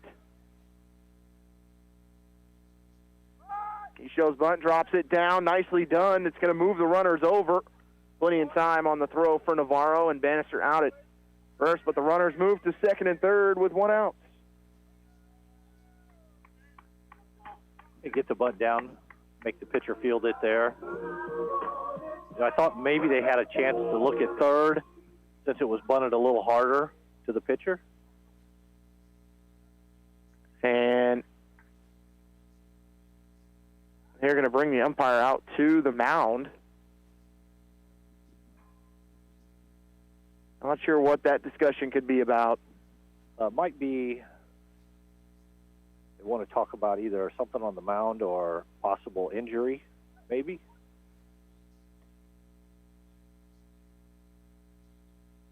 And we'll take a quick break, as I believe it is an injury timeout. You're listening to Ottawa Braves Baseball on KOFO.com. What is radon? Home exposure to radon gas is the leading cause of lung cancer death in the United States for non-smokers. In Kansas, 1 in 4 homes will test at or above the EPA action level. The Surgeon General recommends all homes be tested and fixed if necessary. Visit kansasradonprogram.org for more information. Test, fix, save a life. This message brought to you by the Kansas Radon Program, the Kansas Association of Broadcasters, and this station. My name is Pastor Kyle Morris from Ottawa Bible Church. After a difficult 2020, all of us are in need of a renewed hope, and we believe this is found in the love of Jesus Christ. We are a Bible-honoring church who wants to live sent before our community so that we can make disciples. With this, I want to welcome you to Ottawa Bible on Sunday morning with services running at 8 and 10 a.m. with a 9 o'clock breakfast in between. More about us can be found at ottawabiblechurch.com. God bless and see you there. Back here in Alumni Park, and that does it for Anthony Navarro. He's responsible for the runners at second and third. An injury occurred. He went 4 1/3, 3 hits, 2 earned, 5 walks, 3 strikeouts, 74 pitches. And Matt, tell us about our new pitcher. So it's Dalton East. Let me grab the numbers here for Dalton. Dalton has appeared in 13 games this year, has 2 wins on the year against 8 losses, 59 innings pitched, 85 hits, 71 runs. Overall has pitched well. I believe he pitched on Sunday in their game. A left-hander. And for full disclosure, when Dalton was probably 10 years old, he was on a team that I helped coach at that time. As Dalton East comes to St. Mary from Olathe, Kansas, played at Olathe East. And the lefty will face off against Gabe Eckstein with runners at second and third. As sounded like it is, based off what we were hearing, some of the chatter, it was a blister on the hand of Anthony Navarro, which is unfortunate because he pitched well. No, that's what it sounds like. And because it is an injury situation, the pitcher, in this case, East, will get as many pitches as he needs on the mound to get loose in order to be able to restart the game here. Update on the NAIA National Championships for women's volleyball. Ottawa falling in the third set, 25-14, as Grandview now holds a 2-1 lead in that one. See if we can get any more updates for you as the afternoon goes along. Matt, you want to check and see if the softball game started yet? We'll see if that's Ottawa softball starting at 4 o'clock, or supposed to start at 4 o'clock. I wonder if they had some potential inclement weather. As he's still warming. I'm not seeing the softball game yet. Have not started that one in Hillsboro. We'll keep you updated. Ottawa Braves softball locking up the number 1 seed and the regular season title on Saturday in a commanding 8-0 and 6-1 win over Bethel on senior day here. I can't stress how impressive of a crowd we had at Alumni Park. Great weather all day for both games, and I think that type of energy fed each program, kind of fed off the other as the day went on. No, I would agree, Casey. I mean, it was great to see that many people at the park, given a lot of things. It had been, a long time with the COVID and the pandemic restrictions and stuff that were in place, but to be able to have that many people out on a beautiful Saturday and Sunday to enjoy the games in the series was wonderful. I think we're ready to go. Eckstein picks up his bat and walks from the on-deck circle, ready to start it for OU. Up 4-0, runners at second and third with 1 out. He'll face Dalton East from Olathe East. Nice to have a school named after you. Yeah. Exactly. He planned it that way. Eckstein singled to right in the fourth. Ottawa would take that single right now as the infield playing in right now for the Spires. First pitch fastball from East in there on the inside corner for strike 1.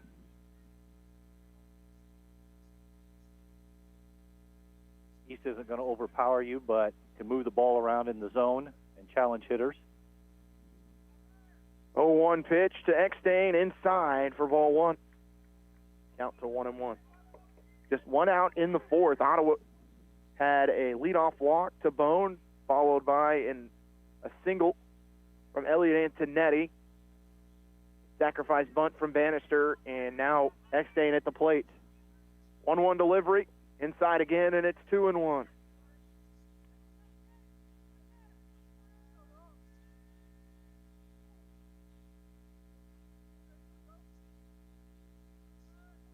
balls and a strike to Gabe Eckstein. Bone at third. Pinch runner in at second. 2-1 delivery outside for ball 3.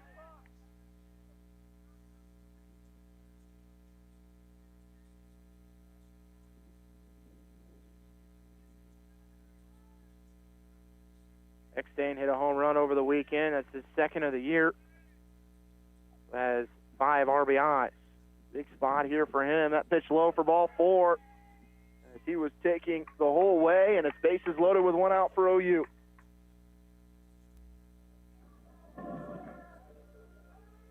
You kind of feel a little bit right here, Casey. This is a big batter.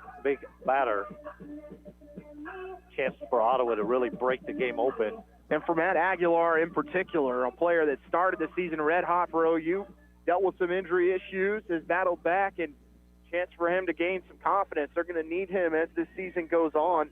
Was really the number 2 power guy at one point for OU. Hit a home run and that one off the ankle. That's not going to feel good. That one ended up to second base on the foul tip. He's going to try and walk that one off, but I think I would just go take a seat on the bench, to be honest. I don't think I could handle that. That's brutal. Well, the only saving grace is he does have some of the body armor on. Yeah, I don't think it caught him there. No. He was thrown out on the bunt attempt in the second and hit by a pitch in the fourth, and then takes one off the ankle here in the fifth. 4-0 OU, runners everywhere for the Braves. 0-1 delivery inside, and it's 1-1. Runners currently on base for Ottawa. 2 of the 3 to Navarro. Looks like the corners are even or slightly in, while the second baseman shortstop playing at double play depth here. 1-1 to Aguilar low, and it's 2-1.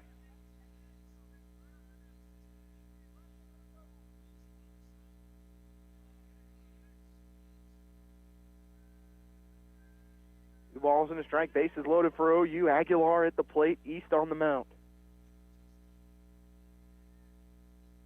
2-1 coming from Dalton East for a strike on the corner. 4 strike 2, and it's 2-2. Aguilar not happy with the call, but that's been there all afternoon. Bone at third. Almeida the pinch runner at second. And Eckstein at first. At Aguilar at the plate. 2-2 pitch outside, and it's ball 3. We go full. Here's a hitter. You want to be aggressive, get your pitch, and try to get the ball hit hard somewhere. Aguilar has driven in 33 for the Braves, including 6 home runs. 3-2 pitch from East. Just staying alive, Aguilar. It comes back to the screen near us, and we'll go full again. Looks like East changed speeds a little bit there, had Aguilar out front. Second baseman Guevara is going to come and talk with East along with the catcher Valentine.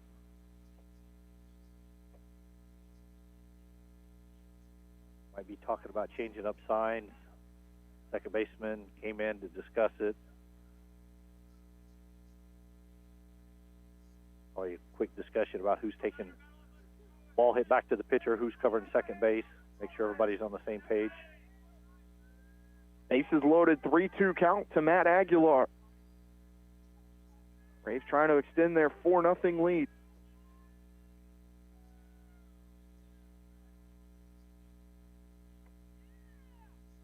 And time called as Aguilar steps out of the box.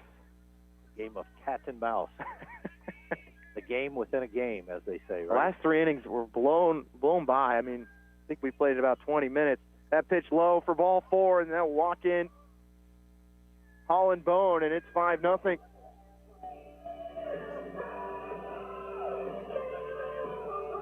Pitch was close. We've seen a few balls being called strikes at that, where that was in the zone, at least from our angle.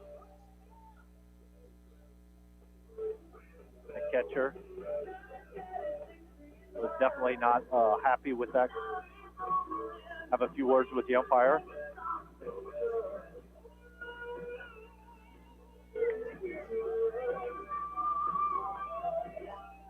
Nine-hitter Benjamin Kohler steps to the plate for the Braves. Still bases loaded and 1 out. Ottawa wanting to put up a crooked number in this inning if possible. Breaking ball outside, and it's 1-0.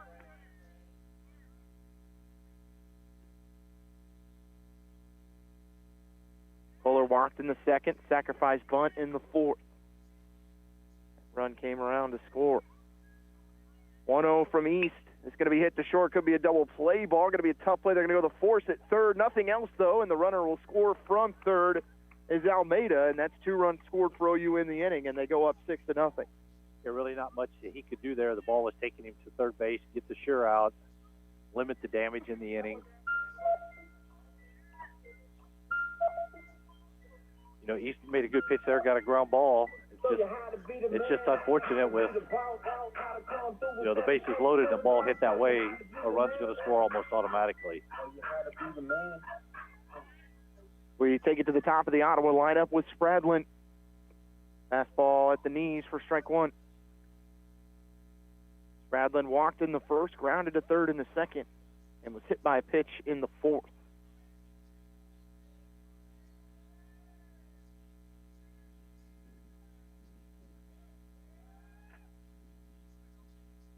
One delivery from East low, and it's 1-1. I see Eric Reese warming up to our left, just trying to stay loose. As I mentioned, this has been a long bottom half of the fifth. Yeah, with the injury to Navarro. 1-1 pitch from East, showing bunt with Spradlin, brought it back, and the pitch high, and it's 2-1.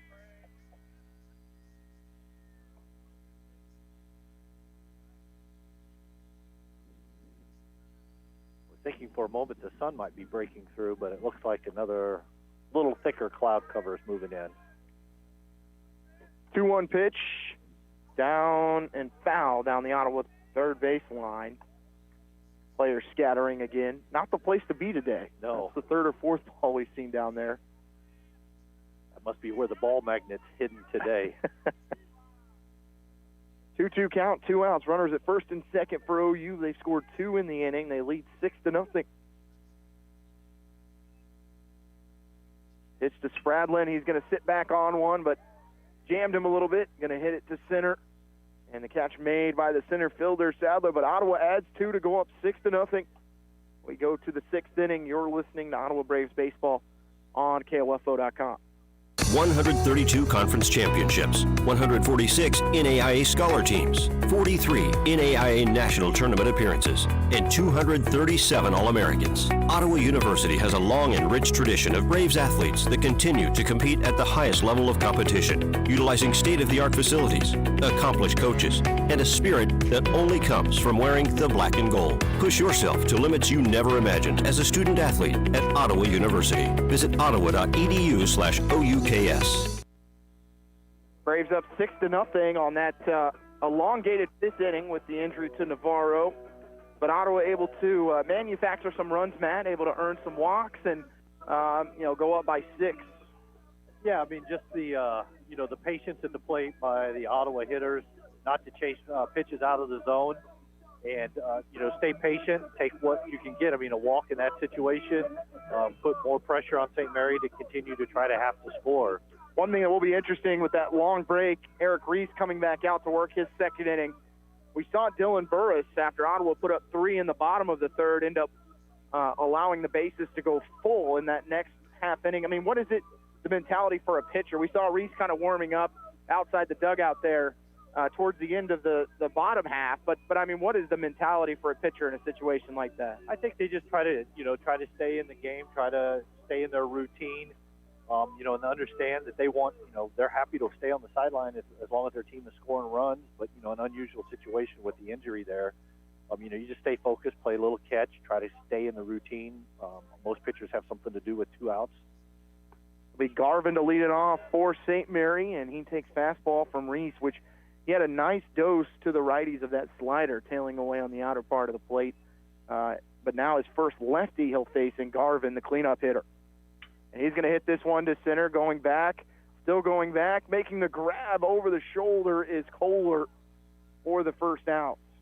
Garvin made good contact again. The ball was hit really well, and actually a tough play for the center fielder because the ball's hit right at him, so he doesn't have a good ability to judge it. Most outfielders would tell you a ball hit at him is the hardest ball for them to field.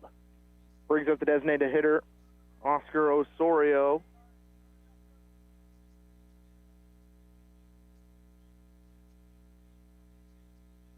This one hit hard to short. Aguilar trying to backhand, can't make the play, and it's a single for Osorio. That ball was hit just a couple inches off the ground, and Aguilar doing everything he can to dive to his right. And Osorio, his third time getting on the bases. Single, actually had back-to-back singles, and brings up Lomeli for St. Mary. Got to avoid those lofts out here, Matt. Yes.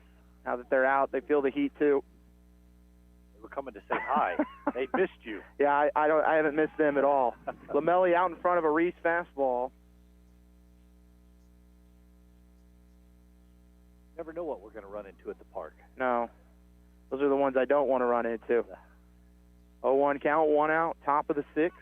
Runner at first for St. Mary. This one going to be a base hit. This one could be extras. That one going to try and be chased down by Ariano. He'll get to it, but the runner with a good turn, able to make it to third. That ball airmailing Aguilar. Luckily, Bannister backing up, keeps the runner at first, but St. Mary looking to respond here with runners at the corners and 1 out. Yeah, good. And Lomeli just seeing the ball well right now. They is now 3 for 3. Right. No, absolutely. That ball was hit, and a good play by Ariano out in left field to cut that off and keep it from going to the wall. That would have been sure extra bases and probably a run. Osorio had a good read on it, turned straight for third.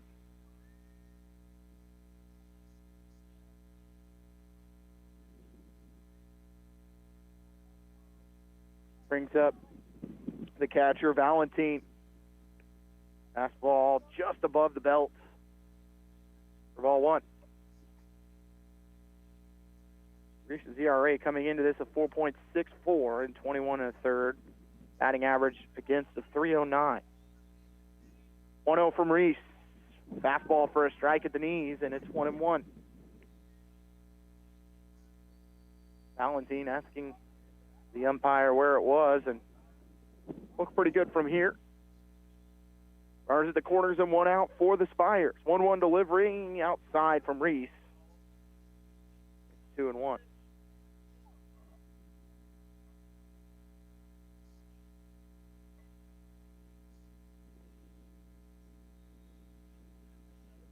Osorio at third, Lomeli at first. Lomeli is now 3 for 3 on the afternoon. 3 singles, 2-1 pitch, and that one fouled back to the backstop, and it's 2-2. Expect Reese to go back to that slider on the outer part of the plate, hopefully induce a ground ball. Maybe get Ottawa a double play and get out of this inning. 6-0 OU. The Spires' best chance of the day so far here with runners at the corners and 1 out. 2-2 delivery from Reese. Just chopped foul. Stay alive is Valentine. Quick score update. The women's volleyball team are tied at 22 in the 4th. Another close one there with Grandview trying to stay alive and force a 5th set. 2-2 from Reese. Breaking ball outside, and it goes full. Has got away from him just a bit.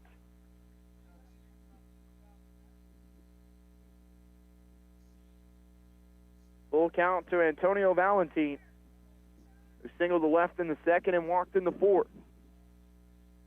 3-2 pitch from Reese, and it's going to be hit to 2nd, and no one there for Ottawa as Kohler was on the shift. Spradlin was standing at second base on the shift, and it's a single and the first run of the game for St. Mary. Good piece of hitting there. Saw the hole, just put the barrel on the ball and punched it into right field for a base hit and drive in a run.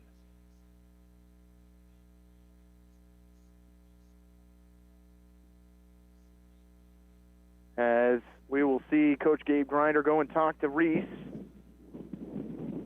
First mound visit for him. And again, it'll be the bottom of the lineup coming through for St. Mary. They've given their top of the lineup some chances, but hadn't been able to come through, and this time the back end of the lineup comes through and gets them the RBI single that they needed. As Valentine will be pinch run for by Jacob Hanadel. It's 6-1 OU.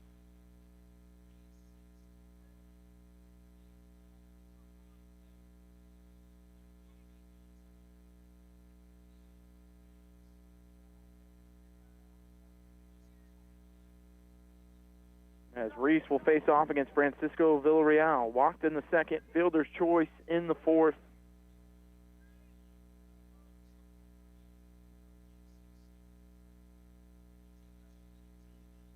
Runners at first and second, one out for the Spires.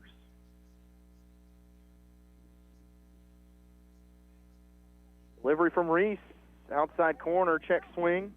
Did not go around and the count at 1-0.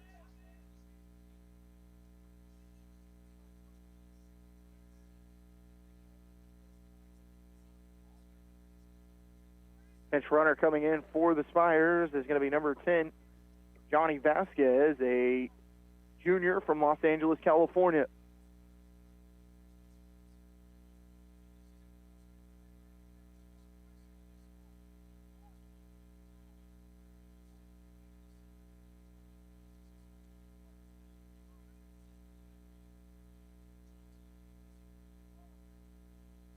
And Reese is called for the balk.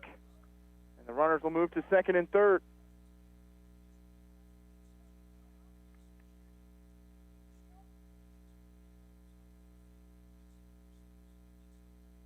And that ends any chance for a double play here for OU the old-fashioned way. Right.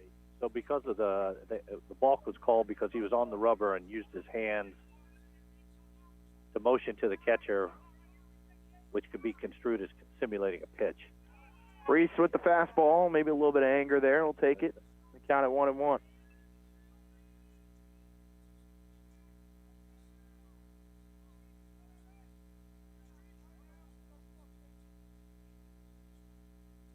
Myers at second, third for the Spires. 1-1 pitch popped up. And that's going to be caught at second base by Spradlin. Reese able to induce the pop fly in the infield.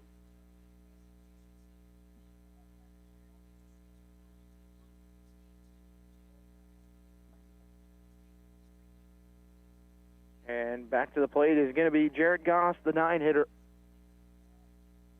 Always like to see it. To our left here, we've been joined by some of the younger Braves fans on their bikes after school. Too nice of a day not to be out, for sure.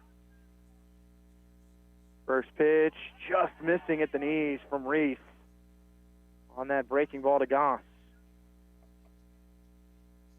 What better way if you live close enough to get on your bike and go see a game? 1-0 delivery for a strike from Reese, and it's 1-1. Myers still with runners at second and third with 2 outs. Started off the inning with back-to-back singles. Had runners at the corners. Able to get one of those runs across. 1-1 pitch is in there for Reese with the fastball, and it's 1-2. Goss popped to second in the second inning, grounded to short in the fifth.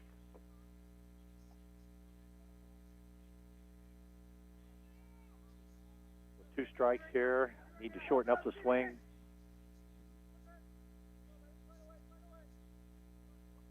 1 ball, 2 strikes. Reese to Goss. 2 outs in the top of the 6th. 1-2 delivery from Reese. Going to be hit back up the middle. Aguilar trying to make the play. Can he do it? Yes, he can. What an effort from Aguilar, diving to his left, firing back to first base to end the inning. As Ottawa only able to surrender 1. It's a 6-1 Braves lead as we go to the bottom of the 6th. You're listening to Ottawa Braves Baseball on KOFO.com. We are strong, we are resilient, we will get through this together. Hi, this is Shimmy Ojale, forward for the Boston Celtics. As COVID-19 is spreading quickly across the state of Kansas and Franklin County, it's more important than ever to take precautions. Please join me in doing your part to keep yourself and others safe. Stop having gatherings beyond your immediate household until case numbers go down. Always wear your mask in public places, wash your hands, and get your flu shot. Matt Aguilar with a SportsCenter top 10 play to keep the Spires from getting within striking distance. It's still a 6-1 lead for OU, and that, as we were talking about during the break, that one getting by Aguilar scores both. Oh, absolutely. Great play there to lay out and get up and make the strong throw, and Goss runs well to get down the line to make it close. So difficult there for Aguilar, diving to his left, spun back around, fired it over to Kratzenberg, who had to make a nice pick at first, but credit to Aguilar for everything there. 2, 3, and 4 for OU. Ariano, Kratzenberg, and Bone due up for the Braves in the 6th. Still facing off against Dalton East, who works a curveball for strike 1.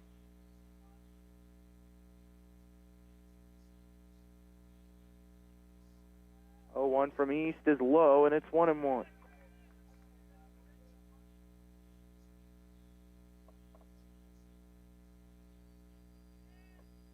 One ball and 1 strike to Ariano. That one low and away for ball 2.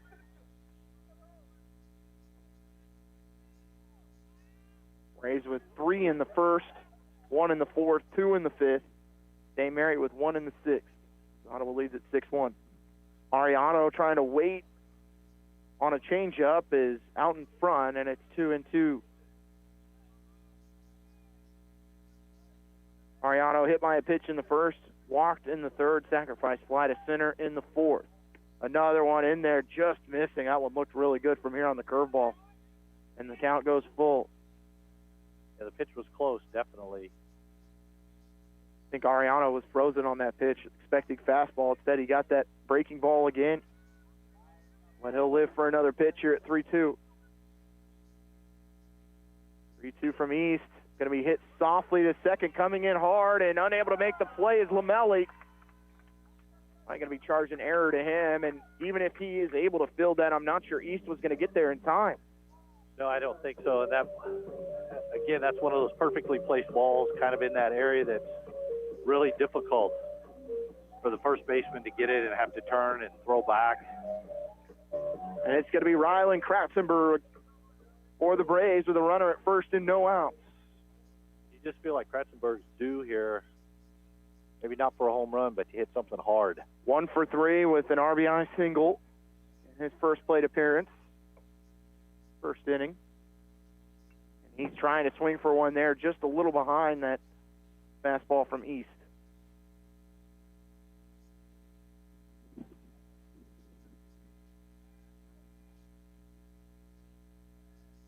Balls and a strike.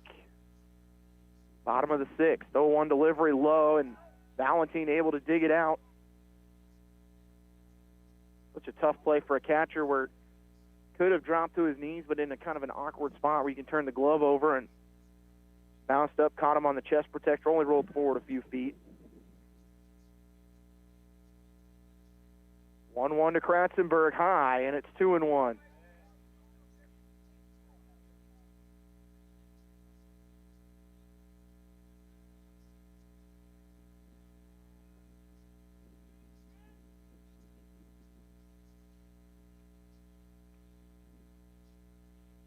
One delivery from East, and he gets Kratzenberg out in front, and it's 2-2. Nice pitch there by Dalton. Took a little something off, maybe turned it over. Kratzenberg swung right through it. Runner at first for OU, no outs. 2-2 delivery, runner going and fouled back to the screen by Kratzenberg.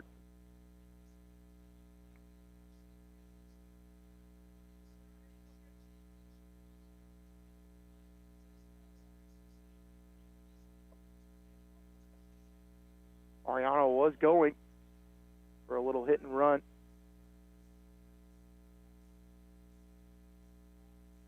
Time called by Kratzenberg, and he'll step out. Ryland with his 68th RBI of the year in the first inning. Proves the average to 432. 2-2 pitch from East, low, and Valentine flies over. Count is full. Nice job there to block that pitch, keep the runner at first base.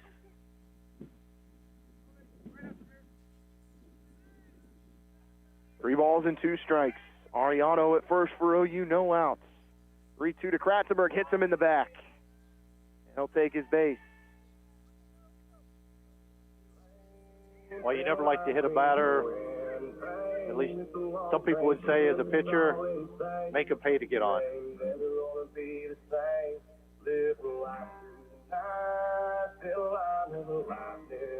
So runners at first and second for OU and no outs in the 6th, up 6-1. And the cleanup man, Holland Bone, at the plate.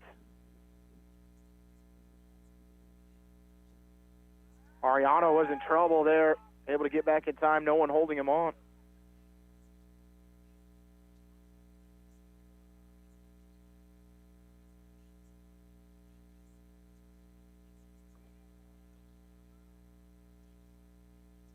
Bone struck out swinging in the 1st, flied to center in the 3rd, and walked in the 5th. First pitch to him at the belt for strike 1. Well, I don't have a score by set. It looks like Grandview did defeat Ottawa and takes the match 3-1. That ends Ottawa's season and 31-9 and ranked number 19 in the country. Bone fouls one back to the screen and the count at 0-2. Regular season and a postseason KCAC championship, so credit to Coach Blessington's team.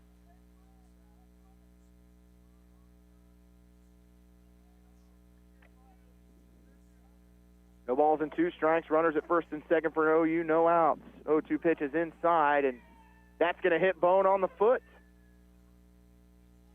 Bases loaded with no outs. Looks like it was 26-24. Another close set.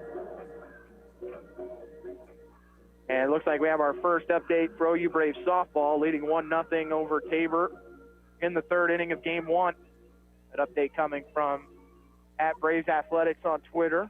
Don't think that one's showing up on DAC Stats yet, but Antonetti going to hit here with the bases loaded and no outs. I know I put in the call last time, and he came through with a single, so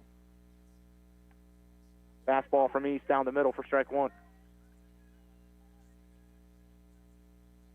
Antonetti single in the 5th, struck out in the 1st, and walked in the 3rd.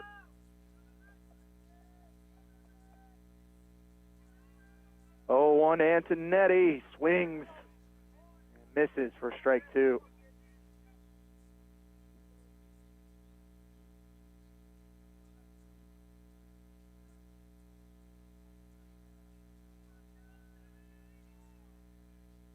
Oh, 2 delivery to Elliott. Breaking ball outside, and the count at 1-2. As the sunshine creeps onto the field, some semi-ominous clouds moving across in the outfield.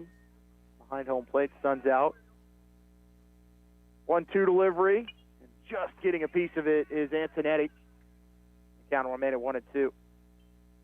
Elliott has driven in 32 on the year, 9 home runs. Looking to get to 10. Able to clear the bases here would really open it up for OU. Leading 6-1 in the bottom of the 6th inning over St. Mary. No outs, bases loaded. Elliott Antonetti at the plate. And time called by Antonetti. Elliott, a 6'3" senior from Garabo, Puerto Rico.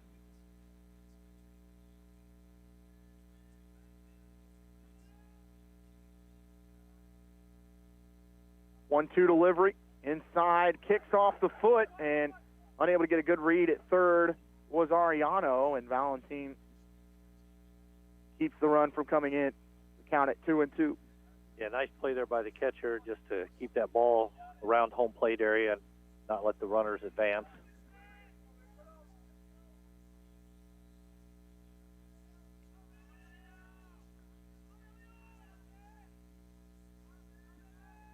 Two balls and 2 strikes. Runners first, second, and 3rd. 2-2 delivery, hit right at the shortstop, and it's going to be a prize. Could be a double play. They're going to come home for 1 and go to 3rd for the double play, and that is about as tough as a play as you can have as a runner. As the shortstop, Gonzalez, had it drop right in front of him, The runners couldn't go as they thought it was going to be caught. And no run score for OU as they throw out the runner at home and get the force out at third. Yeah, just tough luck there. The ball was hit so hard, the shortstop actually hit him in the glove and bounced out. And the runners had to freeze because of that and thereby set up the double play. Huge break there for the Spires. Runners still at first and second, but with 2 outs. And Kyle Bannister to the plate. And he's going to shoot this one to right field. Is it going to drop? It is. Ottawa going to send the runner home. Kratzenberg, and he's stuck. And Ottawa's in trouble here. And that's just a base running blunder as they were going to send Bone home. And getting hung up at second was the pinch runner, and that does it for Ottawa. Unfortunately, no bases loaded, no outs. Ottawa comes away empty. They do still lead 6-1. We go to the 7th. Listen to Ottawa Braves baseball on KOFO.com.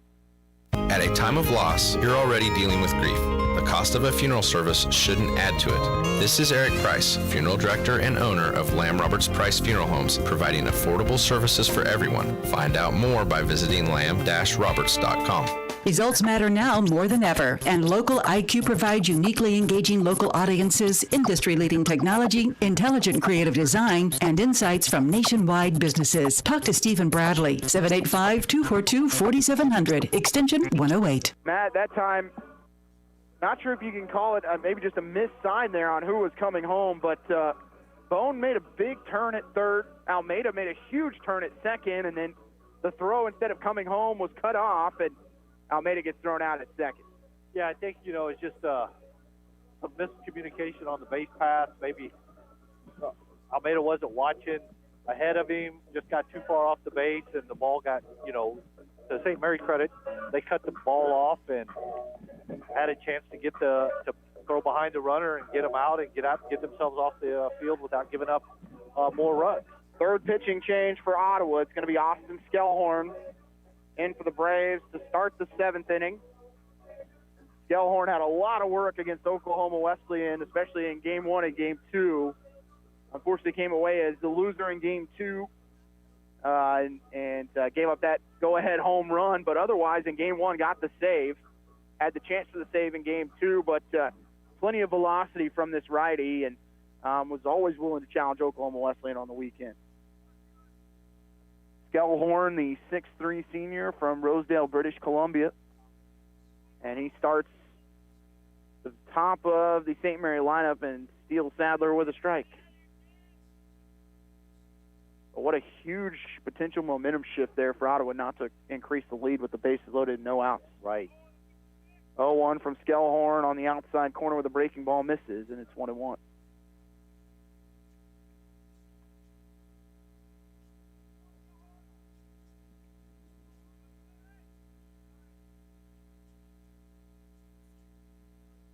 From Skellhorn, fastball for a strike, and it's 1-2. And I'm sure after the way things ended on Saturday, he has been raring to get back out there. Absolutely. As a pitcher, you have to have a short memory, but you absolutely want to get back on the mound as quick as possible. 1-2 hit, pop fly to left or right center, and calling off Eckstein is Kohler, and he'll make the catch for the first out. We are in the top of the 7th. Here in Ottawa, Braves up 6-1. Good communication there between your center fielder and your right fielder. In most systems, the center fielder has full control.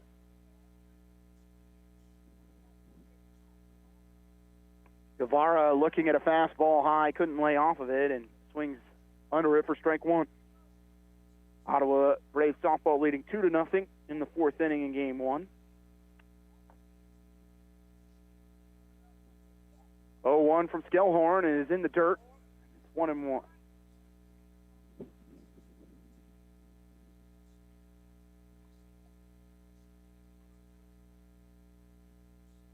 Ball on a strike to Guevara. He's 0 for 2. Skellhorn just missing. It's 2-1. Guevara hit by a pitch in the first, walked in the 5th, and struck out looking in the 3rd.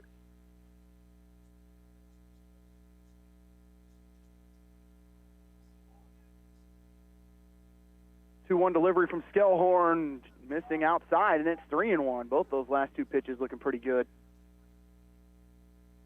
Yeah, and like you mentioned earlier, Casey, I mean, the strike zone's been pretty consistent all day. Both teams have been unhappy with it at times, but it's been consistent. 3-1 delivery from Skellhorn inside for ball 4. 1-out walk issued to St. Mary, and Guevara on the base pass for the third time in 4 plate appearances.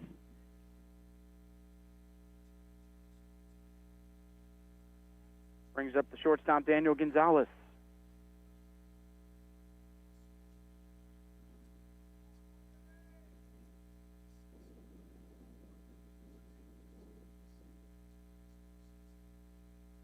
First pitch from Skellhorn, breaking ball in there for strike 1. Gonzalez looking fastball.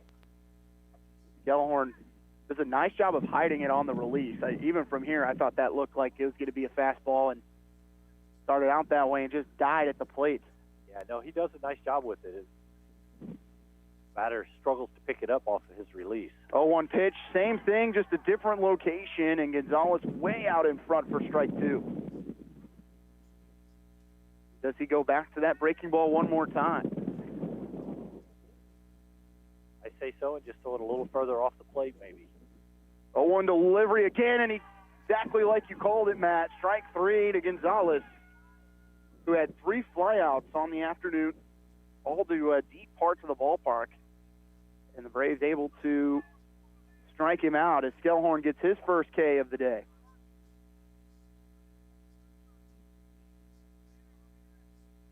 Runner at first and 2 outs for St. Mary, top of the 7th, and the cleanup man, Peyton Garvin, takes fastball inside for ball 1.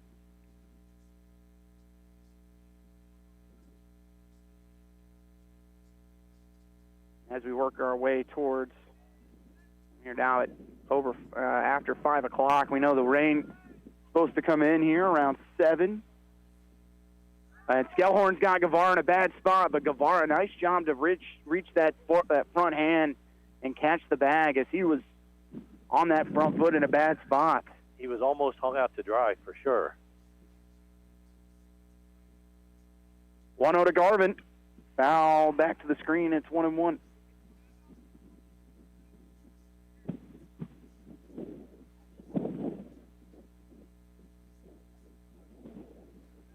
That wind really whipping out to straight down the left field line right now. The flag in left field. Ball and a strike. 2 outs, top of the 7th. Runner at first for St. Mary. This one popped up. Going back on it, Spradlin. And he will call off Aguilar, make the grab as Skellhorn gives up the 1-out walk, but able to retire the next 2. No runs, no hits, 1 left on base for St. Mary. 6-1 Braves as we go to the 7th, bottom of the 7th. You're listening to Ottawa Braves Baseball on KOFO.com. My name is Brooke Birka, and I'm a member at Ottawa Bible Church. After a difficult 2020, all of us are in need of a renewed hope, and we believe this is found in the love of Jesus Christ. We are a Bible-honoring church who wants to live sent before our community so that we can make disciples. With this, I want to welcome you to Ottawa Bible on Sunday mornings with services running at 8 and 10 a.m. with the 9 o'clock breakfast in between. More about us can be found at ottawabiblechurch.com. God bless and see you there. Skellhorn comes in and does his job, and now we have a pitching change for St. Mary. We'll get that one for you. Number 41, Drake Pingle, the senior right-handed pitcher from Torrance, California. And that is it for Dalton East, and both teams really going with pitcher by committee today, Matt. No, absolutely, and you see that quite a bit for midweek games. You save your ace and maybe your top 2, top 3 pitchers for the weekend, and then your midweek games, you're putting stuff together kind of by committee. Braves up 6-1 as we go to the bottom of the 7th. Pingle, the hard-throwing right-hander. As we look at his numbers on the year, 8.58 ERA, 1-7, has appeared in 18 games. That's most on the team. Has started 9 games, has gotten a complete game in 3, but has thrown the most innings on this team with 64. Opponent batting average of .335, and has 69 strikeouts. Also leads the team. So you look at, he is a has been used as a starter at times this year. Their preferred three starters, Navarro, Pingle, and East. So both Navarro and Pingle with 9, East with 10, and Garvin with 6. For the Braves, coming up in the bottom of the 7th, Eckstein, Aguilar, and Kohler. Eckstein reached base on his last 2 plate appearances with a single to right in the 4th and walked in the 5th. Came around to score in the 5th inning. That wind, feel it shifting from that wind from the south to a little bit of a north wind and kicking out towards left. Yeah, a little bit more. So I guess to the west. I took a quick peek at radar between innings here. It looks like we're dry. Quick pop fly on the first pitch from Eckstein. The right fielder Garvin comes over, makes the catch for the first out. So 1 pitch and 1 out for Drake Pingle. But to finish the thought, I think what we're feeling is a little bit of the rain cool there. There's some rain down around Garnett. So south of Ottawa a little bit. Looks to be very light in nature and not well formed. And we're going to have a pinch hitter for Ottawa. Number 33, Jacob Edwards, the 6'3 junior from Katy, Texas, transfer from Oklahoma Wesleyan University.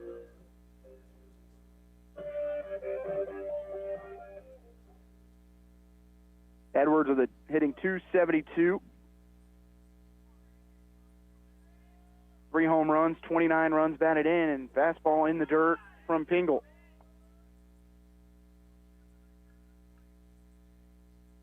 And I am familiar with Katy, Texas. Also around the Houston area, powerhouse on the football side, won state championship this year. They've done several other times. Fouled back, and it's 1-1. Katy, the high school of Andy Dalton, Bengals quarterback, Cowboys quarterback, unfortunately last year. Your Dak Prescott got hurt. Yes. Played at TCU. 1-1 to Edwards. Breaking ball again, foul back. And it's 1-2. For the listeners at home, they're thinking they're dialing in for a baseball game, but they're getting quite an education here. Plenty of football talk, Texas talk.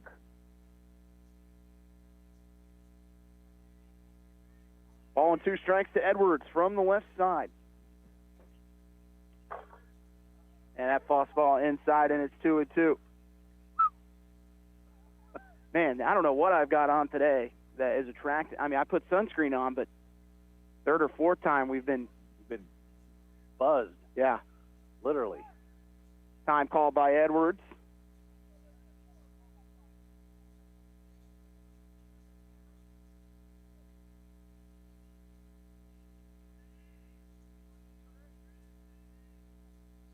Two to Edwards. It's low, and we go full. I guess we're glad the camera's not on us. True. We At least not yet. Not yet.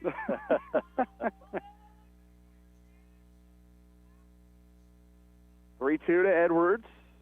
He's going to foul one. Caught it well, but had to play down the third base line.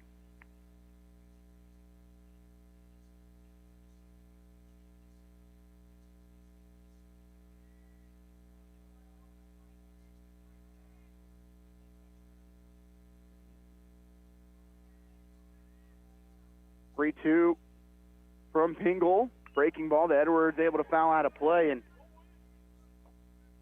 be interesting to see for Ottawa. Will be their first trip playing it in Wichita at Friends' new stadium. That one, they are no longer playing at the home of, well, what was I guess now the Wichita Wingnuts that was redone, but used to play in that big ballpark in downtown. Have put together their own park. 3-2 pitch, strike 3 to Edwards. But the same company that did Ottawa's renovations, Mammoth, did theirs, so they've got the exact same setup of the turf in the infield, grass in the outfield. Great look. They also put together a softball stadium out there at one of the parks in Wichita. It just never really felt like a home field for Friends when you went out there, but kind of a cool stadium. I can't remember the team that used to play there, but that's where the NBC World Series was for a long time. Right. out in downtown. Can't miss that stadium. Excited to catch a game down there at the new affiliate of the Minnesota Twins. And a strike to Benjamin Kohler. Yeah, a lot of the minor league ballparks have a great vibe to them. Lots of going on, lots of fan interactions. And we actually have a pinch hitter. It's Sheldon Paramore from the left side, and he's quickly behind at 0-2. And from what I remember, the NBC World Series, they play that for 24 hours, correct? That series never ends when they play that. I think that's kind correct. of a cool setup. 0-2 delivery and strike 3 from Paramore. Impressive inning from Pingle as he is able to get a fly out and strike out 2 as we go to the top of the 8th. Ottawa 6, St. Mary 1. You're listening to Ottawa Braves Baseball on KOFO.com. Being helpful is what Arvest Bank is all about, and part of being helpful is listening to our customers, which is why Arvest Go, our mobile app, was recently certified by J.D. Power for providing an outstanding mobile banking experience. You can easily pay friends, securely lock and unlock your cards, deposit checks, pay bills, and more. So download Arvest Go today. Arvest Bank, ready to help. Member FDIC. For J.D. Power 2020 certification info, visit jdpower.com/awards. Have you ever thought about why listening to the radio is better for you than spending all your time staring at your phone? We are hands-free, so in the car, you can keep your eyes on the road, where they should be. We don't need your personal information, so you don't have to worry about spam from us. And all you have to do is listen, not waste your time scrolling through an endless sea of recipes, memes, and cat videos. Radio, the original social media, and your source for information and entertainment at 1220 and 103.7 FM KOFO. Welcome back to Alumni Park. Sub for OU behind the plate is going to be number 32, Merrick Brown, the 6'1 senior from Richmond. Central Heights product will take over for Elliot Antonetti as Braves lead 6-1 over St. Mary. As we start the top of the 8th inning, 5, 6, and 7 due up for the Spires. Osorio, Lomeli, and Valentine, who those three produced the first run of the game for the Spires back in the 6th. And he takes a fastball high for ball 1. Skellhorn's second inning of work. 1-0 delivery in there for a strike with a fastball, and it's 1-1. Reminder, our next broadcast will be from Great Bend.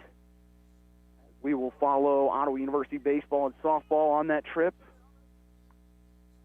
Fastball high, and it's 2-1 as Ottawa University softball has locked up the 1 seed. Ottawa baseball still with a chance to move up as high as 2. So they currently sit in that 5 spot. 2-1 delivery, popped up and back to the screen, and it's 2-2. If Ottawa hangs on here, they guarantee themselves no worse than the 5th spot, which means you stay away from playing Oklahoma Wesleyan, but maybe, if, and you win the series against Tabor, who's currently in the 2. Ottawa unable to win the series against Kansas Wesleyan and McPherson, who are also ahead of them in that 3 and 4 spot, but they did win games against every single team in front of them, so that's got to feel good as well. 2-2 pitch. This one hit to right. Eckstein over to his left makes the grab for the first out. No, I think you're right. I mean, you don't want to press your luck. I mean, if you can avoid having to play Oklahoma Wesleyan in the first round, absolutely. Unless it's an 8:30 start or 9 o'clock start, right. I guess, Right. We saw Ottawa baseball. Last time they were there was 2018, excuse me. Popped up and out of play. So you know what, it was 2017, excuse me. You'll have to tell me that one. That was when Alex was a senior, so. Yeah, 2018. 2018, okay, so I was right on the first one. Yes. Good. Yes. Yeah. One hit right back to Skellhorn. Softly grounder. He's going to run it to first and hand it off to Kratzenberg for out number 2. David Meade pitched a gem in that first one. Unfortunately, Braves came up short 6-3. And then an upset of York defeating Tabor meant the Braves had to play the 2 seed instead of the 5 seed in the semis, or the losers bracket, and came up short 8-3.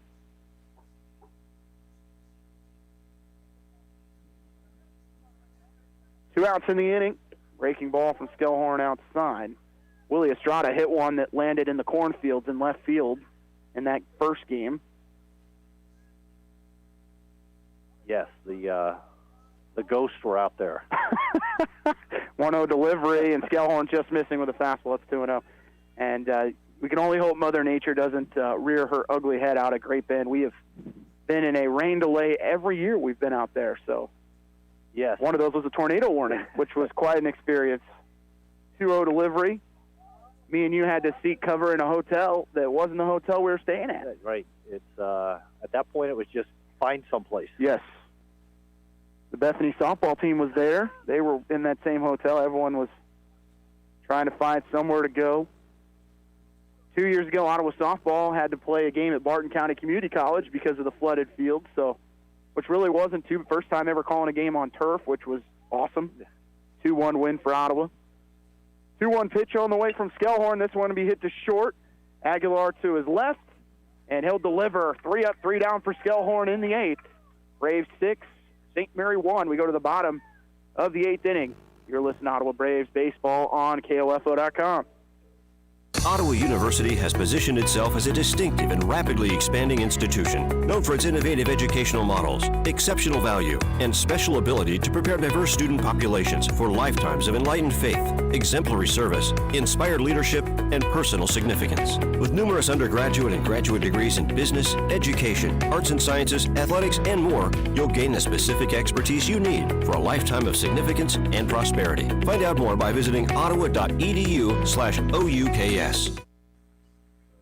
Back to Ottawa, where the Braves lead it 6-1 over the St. Mary Spires, and Austin Skellhorn 3 up, 3 down, and Braves will try and figure out Drake Pingle as he went 3 up and 3 down in the 7th. And overall, it's been a pretty clean game from both teams. Ottawa leading 6-1 right now, but only one error by St. Mary in the first inning cost them as they ended up giving up 3 runs, but overall, it's been pretty clean for a midweek game. Yeah, no, exactly. And, a couple missed opportunities for St. Mary.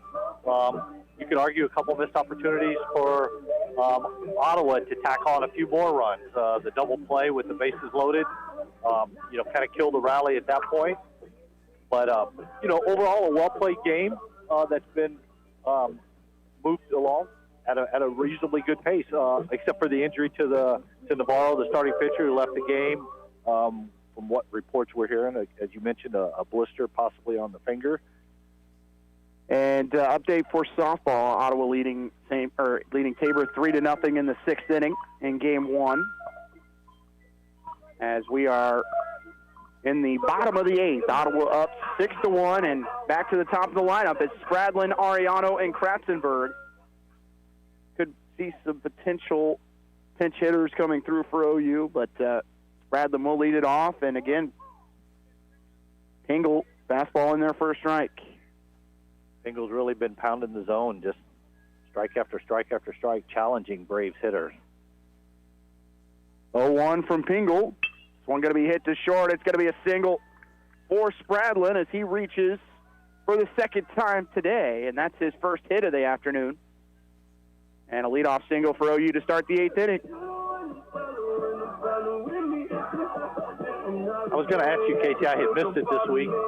Had the Braves softball, did they move up or down in the polls or stay the same? Those come out later today. So baseball was supposed to come out today. I haven't gotten that notification yet. I was curious to see where Oklahoma Wesleyan might have fallen.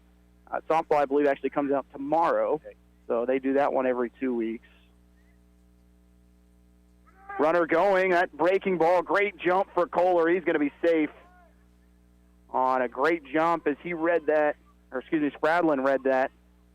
Got a good jump, stolen base for him. As that is stolen base number 19. That leads the Braves. Braves now with 92 stolen bases on the year. Yeah, he picked a great pitch. It was a breaking ball that was up, slow to the plate, and with Spradlin's speed, no issue with stealing the base. Braves will have a pinch hitter. It's Ryan Stejskal, and he takes ball 1 and then a fastball for strike 2. Stejskal, the 6'4" sophomore from Arlington Heights, Illinois. 273 average, no home runs, 2 RBIs, but getting to hit with a runner in scoring position here for OU. Stejskal will come in for Ariano. Spradlin stands at second with no outs. 1-1 pitch from Pingle, and that one fouled back is another good jump there from Spradlin. He would have been safe on the stolen base, but Ottawa had that pitch and run, or hit and run going, and it's going to be 1-2. Yeah, he definitely had the base stolen. That as a hitter, sometimes you got to try to hold up on that, but it's tough.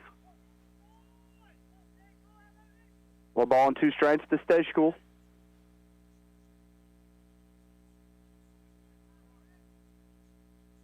And he's going to call time as Pingle was going through the signs with the catcher, Valentine.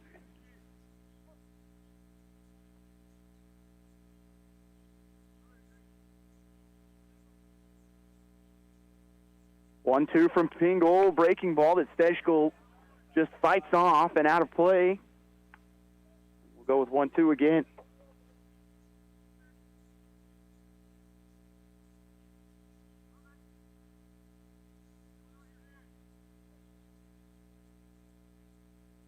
Stejskal with an on-base percentage of .308.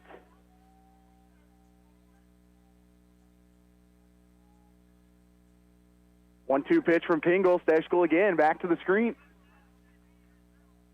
You know, that's one of the good things, too, with midweek games is in this situation you can get a couple extra guys, maybe an extra bat or two, see live pitching in a game situation, keep them sharp. Never know when you're going to need them down the stretch in a key moment.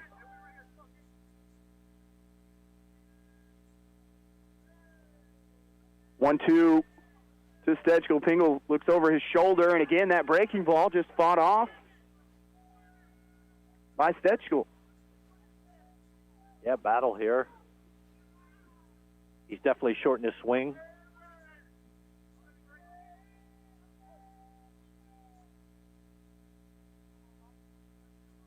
Still standing at second for OU is Spradlin after the single and stolen base. 1-2 to Stejskal is inside, and it's 2-2.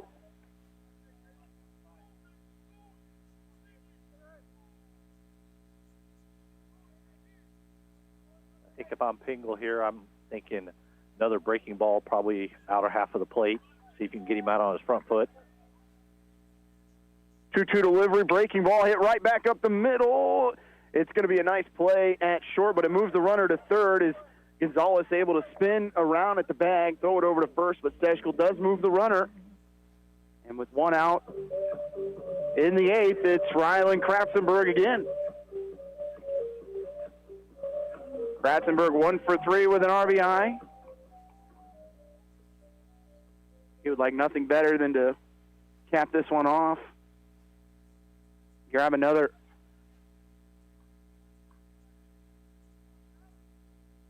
First pitch to him, breaking ball, popped up and out of play. You know, in the last at bat, it turned into an out with a nice play by the shortstop, but it's what I would call a productive out. It moved the runner, got him over to third base, chance to get home here. 0-1 to Kratzenberg is low and in the dirt, and it's 1-1. Pingle, of his 20 total pitches, 15 have been strikes. So plenty for Ottawa to take a hack at so far. 1-1 Kratzenberg, breaking ball outside, had him fooled, and he's behind at 1-2.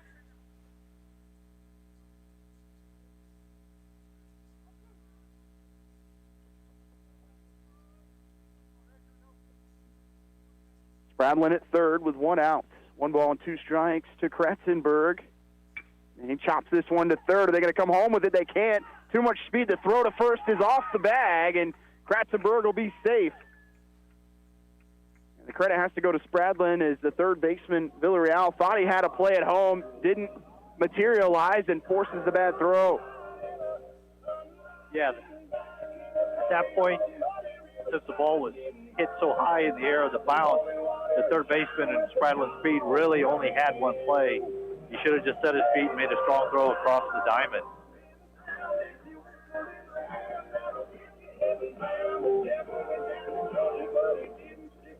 7-1 lead for the Braves. Kratzenberg at first with 1 out. We're going to have another pinch hitter here for OU. Runner going. And no throw to second as Kratzenberg will take it uncontested. Pinch hitter for OU, number 27, Logan Zazaya, 6'2" senior from Grants Pass, Oregon.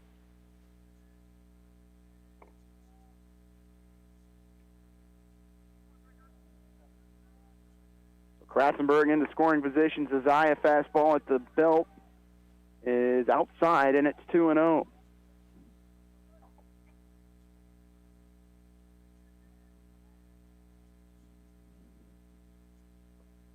Two-0 delivery from Pingle is low, and taking a hack at it was Zazaya. Logan with 2 runs driven in on the year.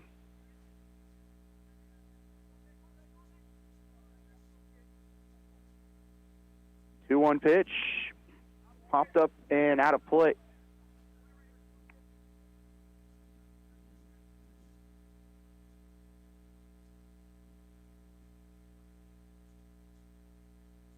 Two balls and 2 strikes, 1 out. Bottom of the 8th, Ottawa leading 7-1. They've already scored 1 in the inning. 2-2 delivery, breaking ball, just getting a piece of it, Zazaya, to stay alive at 2-2.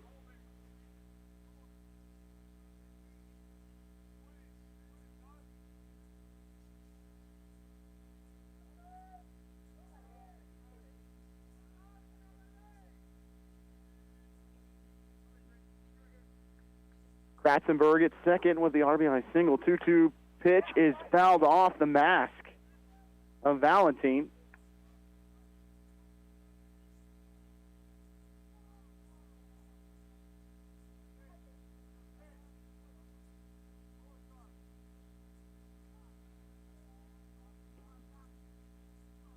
Two-two delivery from Pingle, and this one's going to be hit for a base hit to left field. Turning is Kratzenberg. He'll score on the RBI single from Logan Zazaya. Yeah, nice piece of hitting right there. Just got a pitch up in the zone and drove it into the left center field gap that allowed Kratzenberg to score easily. 8-1 OU.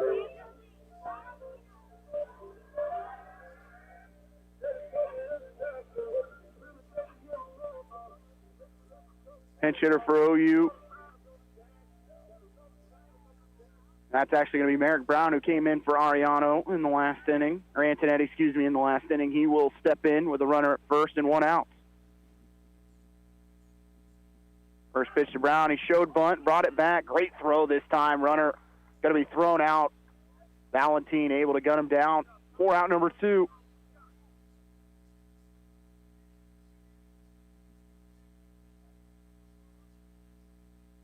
Two down in the inning. Brown taking the fastball. Counted 0-1.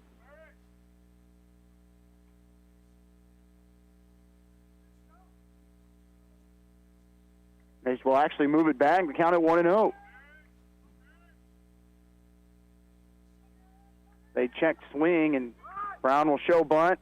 Attempt bunt, and it goes towards the Ottawa dugout and foul.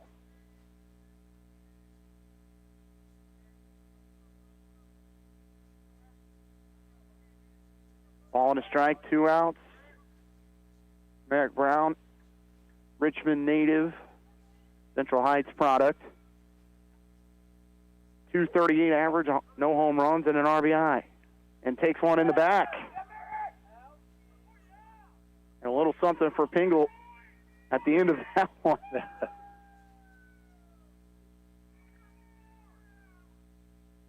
That must be the, 5th, maybe? Hit by pitch? Correct.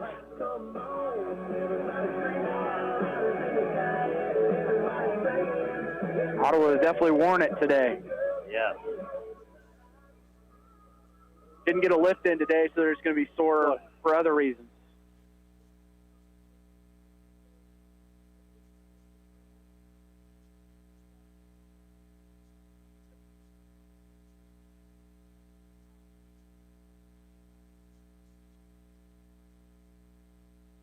Sure what the discussion is here. Kyle Bannister to the plate for OU.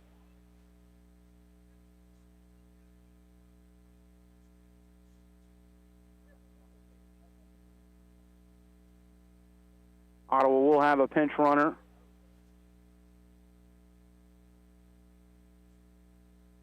They'll just Ottawa scored 2 in the inning. They are up 8-1. Runner at first with 2 outs after the hit by pitch to Merrick Brown. Bannister going to show bunt. That one low for ball 1. Looks like the pinch runner is Zach Henry.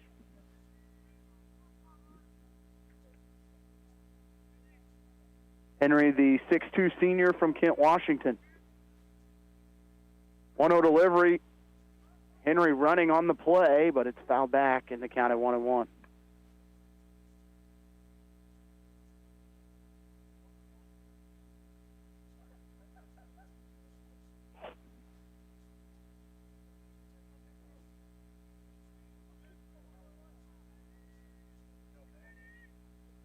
Bannister with a single to right in the 6th inning. He's going to hit this one down line, just foul.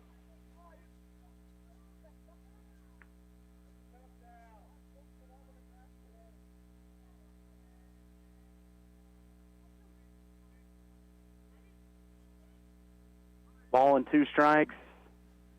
2 outs, bottom of the 8th. Bannister at the plate. Delivery from Pingle. One hit and foul.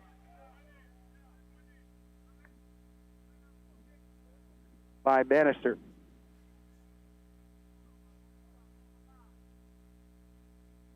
We'll do our best to grab Gabe Grinder at the conclusion of this one. Have a chat with him. Runner going. This one going to be hit to left field, and that's going to be another base hit for OU. Henry digging for third. He'll make it in plenty of time, sliding in. And Ottawa's runners in the corners with 2 outs. Always good to see that. Good base running there. Ball was in front of Henry. He could see it. Run hard. Makes it to third base easily. Brings up Gabe Eckstein with runners on the corners and 2 outs. Runner going. Eckstein swinging and base taken without a throw from Bannister. So runners at second and third for OU with 2 outs. Up 8-1.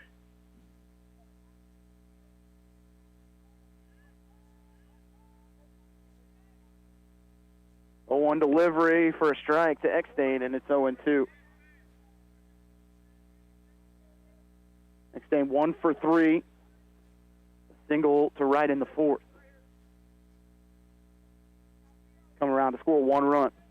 0-2 delivered to Eckstein on the outside corner for strike 3 as he goes down looking. Ottawa adds 2 more to go up 8-1 as they head to the 9th. Up 7. You're listening to Ottawa Braves Baseball on KOFO.com. What is radon? Home exposure to radon gas is the leading cause of lung cancer death in the United States for non-smokers. In Kansas, 1 in 4 homes will test at or above the EPA action level. The Surgeon General recommends all homes be tested and fixed if necessary. To test your home, check with your local agricultural extension office for an inexpensive home test kits or find a certified professional, per Kansas state law, to test during a real estate transaction. Consider building radon resistant for your new home. Call 1-800-693-5343 or visit kansasradonprogram.org for more information. Test, fix, save a life. This message brought to you by the Kansas Radon Program, the Kansas Association of Broadcasters, and this station. Austin Warfel steps to the mound for OU as he looks, he's got 5 saves on the season, 29 innings pitched, a 3.10 ERA. 2-2, his 26th appearance. That leads OU. Not a save situation here for the Braves, who are up by 7, but good to get him a little bit more work. Did pitch over the weekend a couple times, and Ottawa trying to find a way to hang on. And then I believe Warfel's actually one that took the loss in Game 2 on Saturday. Had that incorrect, said Skellhorn, had my Austins mixed up. But Warfel, the hard-throwing righty who has found his way as the closer of this group. Him and Skellhorn, very similar deliveries at points, too. First pitch is in there for ball one, and ball two right after that to Villarreal, who has grounded into a fielder's choice and popped to second as it is 8-9-1 for the Spires.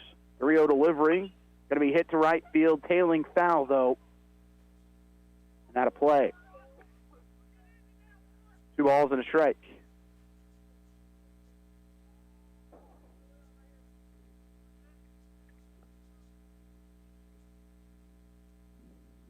The 2-1 pitch down the middle with a fastball, and it's 2-2. Good pitch there. Warfel, the 6'1 junior from Oklahoma City, Oklahoma. 2-2 delivery in the dirt. Hits the chest protector. Brown smothers it, throws to first for the first out.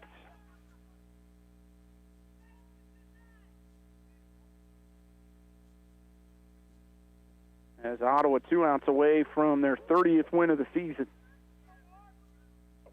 and their 20th win in conference. Both impressive numbers. This one hit to center field. Going back on it a couple steps is Kohler, and the grab made out in center field. For out number 2, St. Mary's down to their final out. And they're going to have, it'll still be Steele Sadler for his 5th plate appearance.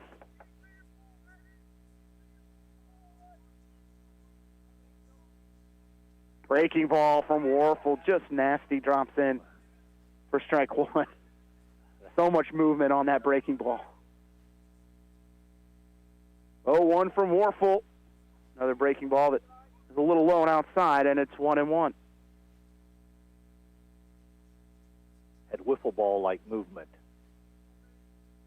1-1 pitch, fastball outside, and it's 2-1. Warfel's ERA at 3.07. Gives up an average of 216. 2-1 delivery. And a swinging strike. It's 2-2.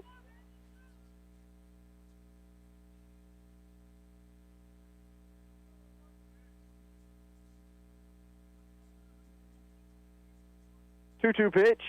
Breaking ball. Strike 3, and that will do it as Ottawa gets win number 30 in an 8-1 victory over the University of St. Mary, as the Braves improve to 20-10 in the KCAC and keep pace with an opportunity to move up in the standings. We'll take a break. You're listening to Ottawa Braves Baseball on KOFO.com.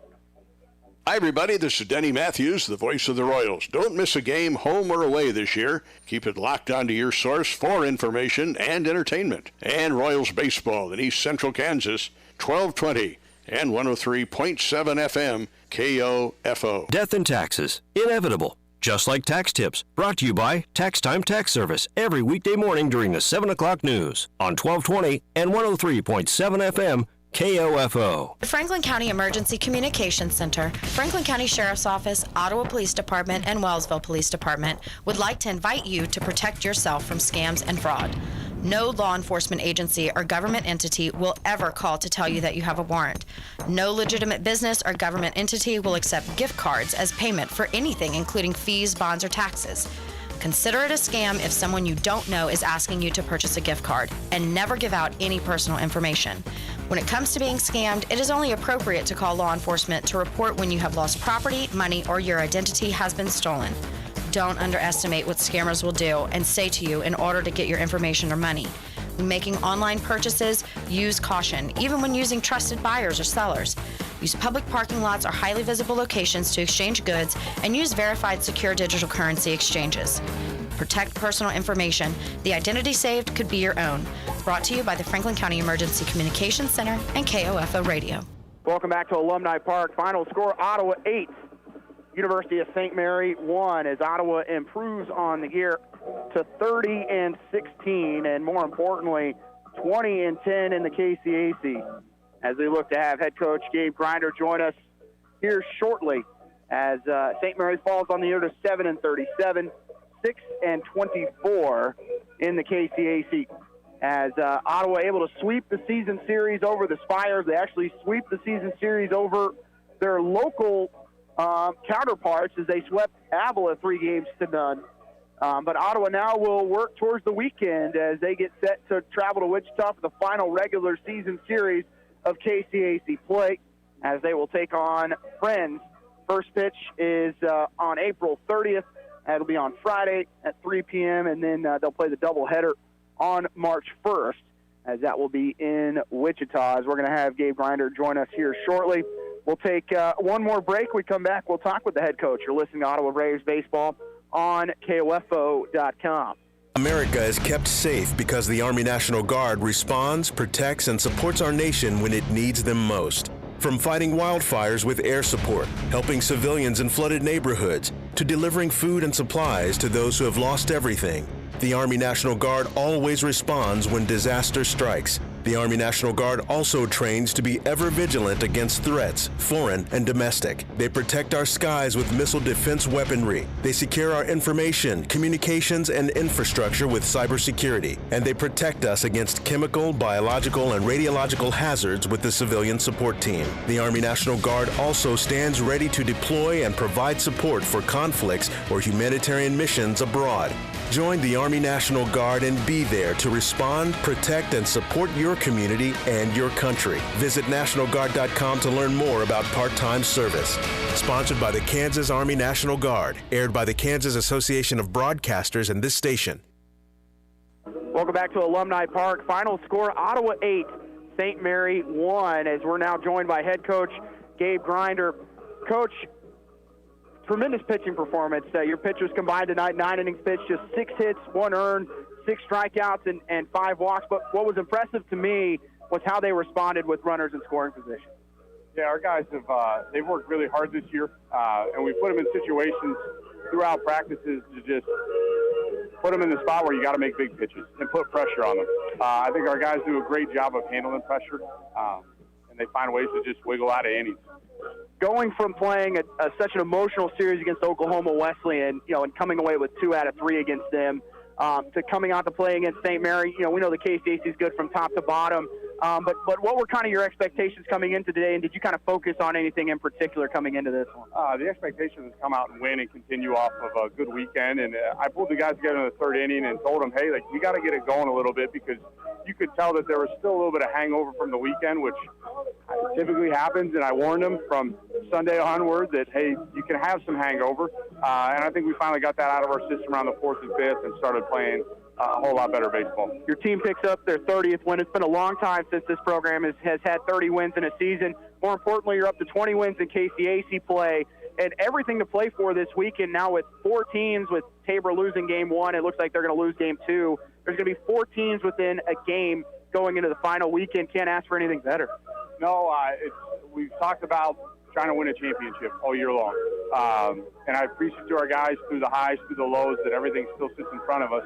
And coming into last weekend with a chance to position anywhere from 2 to 5 is a fun weekend for sure. Well, Coach, thank you so much for joining us. Congratulations again on the win. Thanks, Casey. We're going to go ahead and wrap up our coverage here as we get Matt Kincaid on here one more time, as Ottawa does win it 8-1 over the University of St. Mary. We'll pull Matt in one more time to talk about it.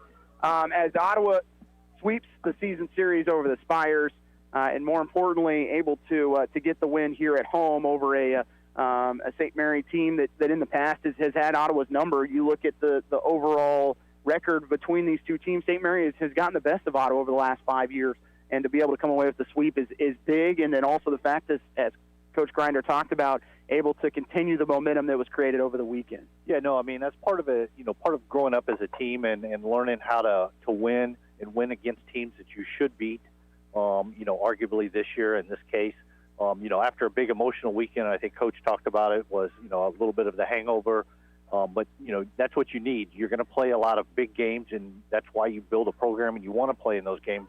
But it's how do you respond after that? The next game up is important, and, they're building a block to build toward the conference tournament for sure.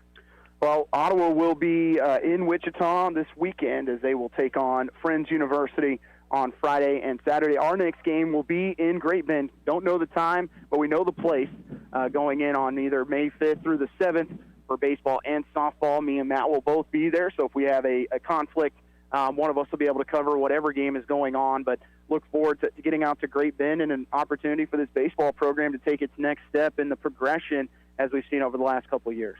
Absolutely. Looking forward to it. We're going to go ahead and wrap up our coverage from Alumni Park, final home game of the year. I want to thank Paige Brockholt and Larson Johnson back at the station for all their work today. Final score, Ottawa 8, University of St. Mary 1. You've been listening to Ottawa Braves Baseball on KOFO.com.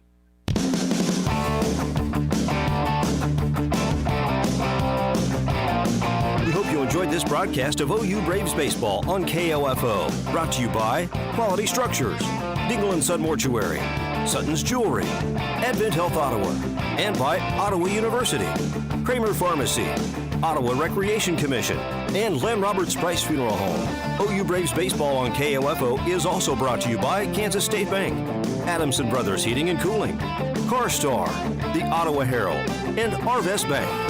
For more information about our next OU Braves sports broadcast, visit the KOFO sports page at KOFO.com and listen Monday through Saturday for the KOFO sports calendar. This has been an exclusive presentation from your sports source for East Central Kansas, KOFO.